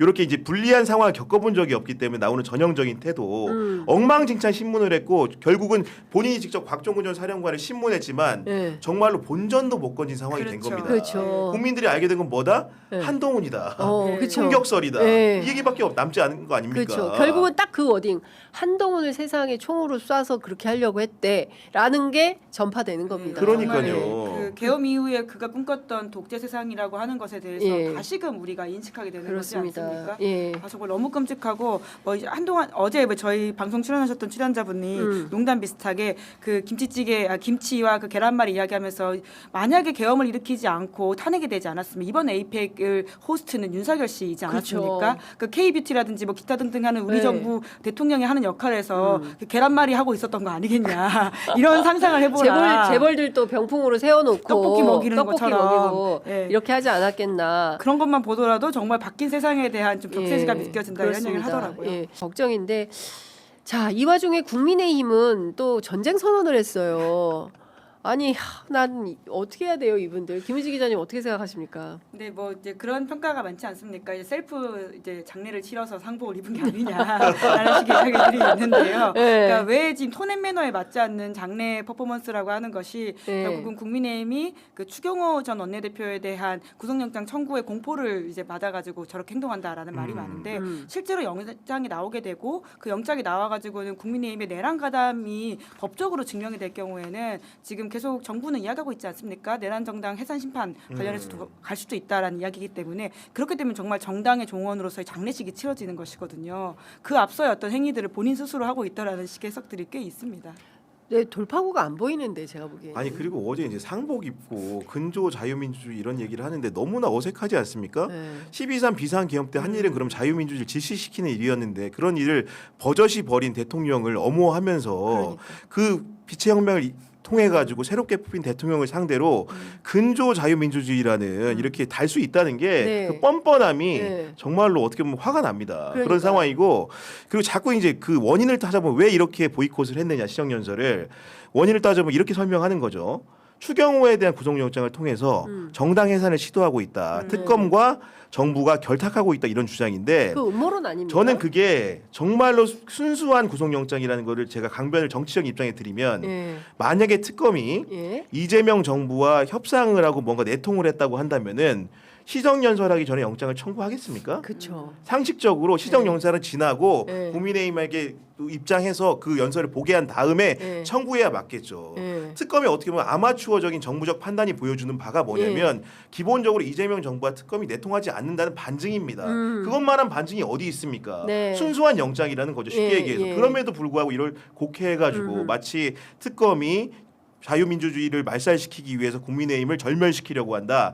이런 주장을 하는 것은 논리적으로도 맞지 않는다. 이런 말씀을 좀 드리고 싶습니다. 아니 근데 저는 국민의힘이 아직도 그 내란의 미몽에 빠져 있는 건가라는 생각이 좀 들어요. 그러니까 그 정상적인 정치 판단을 하는 분들이라면 우리 이러면 안 됩니다. 내년에 선거도 있고 여기서 내란 정당의 오명을 계속 쓰고 가면 우리가 굉장히 불리하니까 여기서 끊고 가야 됩니다라고 얘기를 해야 되고 그게 주류의 입장이어야 돼요. 그런데 국민의힘 주류는 여전히 내란과 내통하는 거 아닙니까? 내란 세력과. 그리고 당대표가 내란 숙에 면회 가고 막 이러지 않았습니까? 근데 그런 것들에 대해서 아무 문제가 없고 국민들이 AI와 관련해서 앞으로 우리 미래가 어떻게 될까를 막 꿈꾸고 있고 진짜 경주 에이펙 너무 잘 준비 잘했다라고 칭찬이 쏟아지는데 그런 정부하고 전쟁 선포하니 이건 개그 콘서트감 아니냐는 거예요, 저는. 네, 그러니까 정말 분위기를 읽지 못한다라고 하는 차원에서 정말 눈치 좀 봉숭아학당이다. 눈치 챙겨. 네, 그러니까 보통 그러니까 야당은 당연하게 정부 견제를 해야 되니까 비판을 할 수 있죠. 당연합니다. 그게 아픈 비판이어야 되는데 그렇습니다. 지금 약간 우스운 비판이 되어버렸다라고 하는 게 하다못해 GPU와 관련해 가지고도 정부가 5만 장 이제 가지고 오겠다고 하는 공약을 세웠을 때 하더라도 그거 못한다라는 식의 얼마나 혼란들이 많았습니까? 친중 반미라서 못한다, 못 가져온다. 미국 정부가 절대 줄 리가 없다. 나경원 의원. 실제로 5만 장 정말 어려운 과제이긴 했거든요. 그러니까 대통령 대선 공약으로 나왔던 것인데 이번에 26만 장이라고 하는 쾌거를 이뤘는데 그걸 도둑질 껍질이라고 하는 표현으로서 깎아내린다라고 하는 게 국민들 아까 우리 장윤선 진행자도 말씀해 주셨지만 다 알고 보고 네. 있습니다. 예전같이 이렇게 미디어가 폐쇄적이지 않아가지고 각자 판단할 수 있는 어떤 팩트들이 존재하거든요. 네. 그런데 자꾸 이렇게 세상과 동떨어진 이야기를 하니까 그러니까 아픈 비판이 아니라 좀 우습워지는 그렇죠. 것이고요. 그리고 또 하나 더 지적하고 싶은 게 어제 대통령 왔을 때 꺼져라라는 발언이 나왔다는 거잖아요. 범죄자 꺼져라. 그러니까 저는 그게 뭐 재판 이재명 받으세요. 대통령이건 윤석열 대통령이건 현직 대통령을 떠나가지고 우리가 일반 관계에서도 만났을 때 1대1로 그런 말을 하면 그건 굉장한 무례이고 거기에 대한 사회적 지탄과 비난이 있습니다. 그런데 이거를 마치 어떤 정쟁의 하나의 이야기인 것처럼 소재로 이제 소비하면서 문제 제기하지 않는 건 전 좀 문제라 그러니까 좀 심각하다는 생각이 들고요. 과거에 윤석열 대통령이 시정연설 왔을 때 김용민 의원 같은 분이 스스로 밝히기로는 뭐 이제 좀 자리에서 물러나야 되는 게 아니냐 이런 말을 했다라고 해서 굉장한 비판을 받은 바가 있습니다. 그런데 이거는 누가 발화했는지도 밝혀져 있지 않고 그냥 뭐 여야가 싸우네라고 지나갈 정도의 발언이 아닌데 그냥 넘어가는 게 좀 문제라는 생각이 들긴 합니다. 그러니까 저는 어제 국회 분명히 현장 기자들이 취재를 하고 있었을 텐데 그 최초 발화자가 누군지 기자들은 알 거라고 생각합니다. 그러니까 밭글로만 돌리지 우리 또 말고 미디어 본부가 찾아내죠. 예, 미디어 본고를 믿습니다. 화면 확대합니다. 화면 또 확대해서 이렇게. 예, 미디어 본고를 통해서 확인하도록 하겠습니다. 아니 근데 기자들도 기사로 써야죠. 뭐 밭글로만 돌리지 말고 기사로 말을 해야 된다고 생각을 하고 저는 좀 참담하더라고요. 그러니까 우리 국민들이 바라는 정치는 그러니까 정책에 대해서 토론하고 그리고 합리성을 가지고 그렇죠. 경쟁을 해야 되는 거잖아요. 그리고 누가 더 국민들에게 그러니까 국민민복에 좀 충실한가 이걸 가지고 다투는 걸 보고 싶지 않습니다. 그런 걸 봐야 우리 잘하기 경제. 그렇죠. 네. 흐뭇하잖아요. 그러니까 지난 대구 대통령 간담회에서 주호영 의원하고 그 대구공항 가지고 정부 이재명 대통령하고 전 정부 때 좀 하지 그러셨어요. 막 이러면서 티키타카 하는 모습 재밌잖아요. 국민들은 그런 걸 보고 싶은 거예요. 그런데 이거는 뭐 근조 맞지도 않게 자유민주주의가 무슨 근조예요. 지금 이 자유민주주의인데 계엄을 하면 자유민주주의가 박탈당하는 그리고 거죠. 저는 어제 이제 전쟁이다 이런 표현을 썼는데 네. 갑자기 제가 그 워딩을 들으면서 네. 아 진짜로 사랑하나 보다 이 생각을 했던 게 임재범의 너를 위해라는 노래 아세요? 혹시 거기 가사가 뭐냐면 전쟁 같은 사랑. 내 거친 생각과 불안한 눈빛과 그걸 지켜보는 너 그건 아마도 전쟁 같은 사랑 난 위험하니까 사랑하니까 너에게서 떠나줄 거야 사랑한다는 거거든요. 이게 기본적으로 너를 위해 떠나준다. 에? 제가 이 대목에서 이 얘기를 해도 될지는 모르겠는데 하여튼 그 장동혁 대표가 지난번에 그 대통령이 그 주관한 오찬장에 왔지 않습니까? 그때 한 번 하고 갔잖아요. 그런데 또 만나고 싶다. 그리고 또 만날 때는 형식을 좀 바꿔서 다른 분하고 같이 오고 싶다. 이 얘기를 했다는 거예요. 다른 분이요? 그 얘기는 제가 안 하겠습니다만 하여간 이렇게까지 적극적이었던 사람이 무슨 전쟁입니까? 그리고 그런 전쟁을 한다고 해서 국민들이 잘해라 분명히 어제 장동혁 대표가 자기가 이렇게 판을 열면 국민들이 따라올 거라고 했어요. 제가 보기에는 자기들끼리만 할 것 같다. 전쟁에도 미국도 안 도와줍니다. 국정원에서 이번 에이펙에서 사실은 그 가장 좀 기대됐던 것 중에 하나가 이제 북미 접촉이었는데 무산이 됐습니다. 그런데 어제 국회 그 정보위에서 어떤 얘기를 했냐면 3월에 3월에 한미연합훈련을 보고 이후에 할 수 있다. 대화 의지는 충분하다. 김정은 대화 의지 있고 그렇다라는 겁니다. 어떻게 될까요? 그 4월에 트럼프가 방중을 하겠다고 하지 않았습니까? 그러니까 트럼프의 아시아 순방이라고 하는 게 또 이제 예정되어 있기 때문에 그 기회를 활용할 수도 있겠다라고 하는 또 기대가 올라가는 것 같고요. 특히나 이제 한미연합훈련 같은 경우에는 과거에 싱가포르에서도 북미가 만났을 때 뭐 여러 가지 이슈가 있긴 했었지만 그때 이제 쉬었던 것들이 있기 때문에 이번에도 그런 식의 미국이 어떤 퍼포먼스를 보인다면 북한 입장에서 더 결심할 수 있을 거다라는 해석이었던 것 같고요. 이번에도 마지막까지 북한이 진짜 좀 장고에 들어갔었다라고 하는 것을 이제 우리 국정원이 확인을 했다는 거 아닙니까? 최선희가 러시아 간 것에 대해서도 다양한 해석이 있었는데 실제 고민이 있었고 마지막에 결국 안 나가는 결심을 했던 것이기 때문에 조금만 더 상황이 달라지면 김정은 위원장도 이제 트럼프 대통령과 만날 수 있을 것이다라는 기대가 되긴 합니다. 그리고 저희에게도 룸이 있는 게 지금 사실은 굉장히 기회 요인이라고 볼 수 있는 게 뭐냐면은 북한의 이제 그 김영남 최고인민회의 상임위원장이 이제 57일 일기로 별세를 하셨는데 이런 상황에서 조문 정치의 문이 열린 거거든요. 그렇습니다. 지금 사실은 박지원 의원 같은 경우에는 어제 저희 취재 편의점에 출연하셔가지고 본인을 좀 보내달라 이렇게 강력하게 주장을 하고 있는 것이고 왜냐하면 사람 죽음 문제에 대해서는 우리가 남과 북의 문제를 초월해가지고 뭔가 이렇게 예를 표할 필요가 있지 않습니까? 그렇기 때문에 과거에 비춰보면은 2011년에 김정일 국방위원장이 이렇게 죽었을 때 그때도 우리 같은 경우에 조문 정치를 했고 우리 김대중 대통령께서 돌아가셨을 때 2009년에도 북에서 내려와서 이렇게 조문을 하지 않았습니까? 이런 일들을 기화로 해가지고 저희가 정말로 이렇게 페이스메이커로서 역할을 할 수 있는 기회 요인도 있다. 그렇기 때문에 정동영 장관도 열려 있고 이재명 대통령도 전향적인 사고를 갖고 있기 때문에 이런 부분들을 북을 설득해서 뭔가 좀 이렇게 만남을 갖는 게 맞지 않은가라는 생각을 하게 됩니다. 네, 조문 정치 굉장히 중요합니다. 그러니까 우리가 남북 관계 역사를 쭉 반추해 보면 조문이 굉장히 중요한 거점을 만들었을 때가 있었어요. 그리고 이번에 만약에 북이 받아줄지는 모르겠어요. 그런데 이제 북이 만약에 받아준다면 이건 되는 판입니다. 되는 판으로 봐야 되는 거고요. 저는 벌써부터 가슴이 설레는데 내년 봄에 또다시 도보다리 그때는 진짜 현장 취재 가야 될 것 같은데요. 가야 됩니다. 네, 가야 됩니다. 도보다리 회담 정도에 준하는 뭔가를 만날 수 있겠다라는 생각이 좀 드는 게 한겨레 신문에 어제 단독 보도가 나온 게 있는데 시진핑 주석이 이재명 대통령도 4월에 오라고 초청을 했다는 거예요. 자 그러면은 내년에 에이펙은 중국이에요. 그러면 두 차례 중국을 가게 되는 건데 예를 들어서 시진핑, 트럼프 그리고 이재명 대통령 경우에 따라서 김정은 위원장 이렇게 되면 남북 미중 사자회담이 되는 겁니다. 그림이 그러면요 이게 4월의 사자회담, 4월의 사자회담, 남북 미중 이거는 우리가 그토록 얘기했던 꿈의 대화가 열리는 것이고요.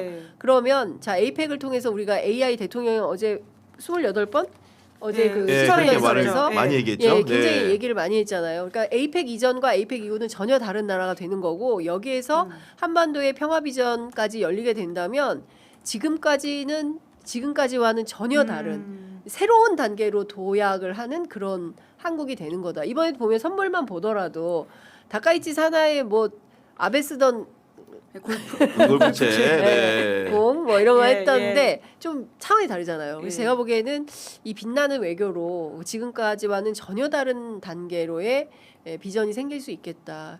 내년 봄이 벌써 기다려집니다. 그러니까 내년 상반기가 특히나 중요한 게 이제 트럼프가 이번에 노벨 평화상을 놓쳤다라고 스스로 생각하고 있지 않습니까? 받아야 된다. 노벨 평화상이 결국 11월인데 선방령이 되려면 했던 행동들이 상반기가 굉장히 중요하다라고 할 수 있고요.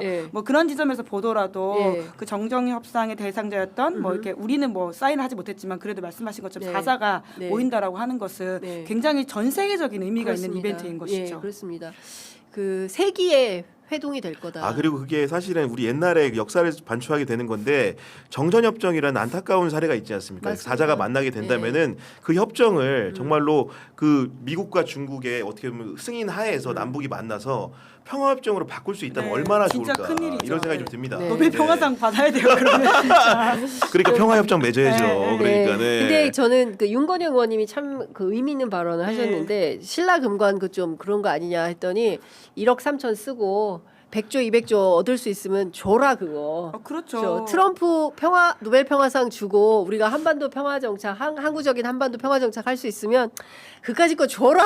당장 핵잠 수함이 지금 우리한테 그렇습니다. 금관 주고 핵잠 받는 거면 누가 남는 봐도 장사다. 이런 생각이 좀 듭니다. 어쨌든 이렇게 기쁨의 대화를 계속 이어갈 수 있는 그런 정치권이 되면 좋겠는데 안드로메다 하나 있어서 매우 걱정이다.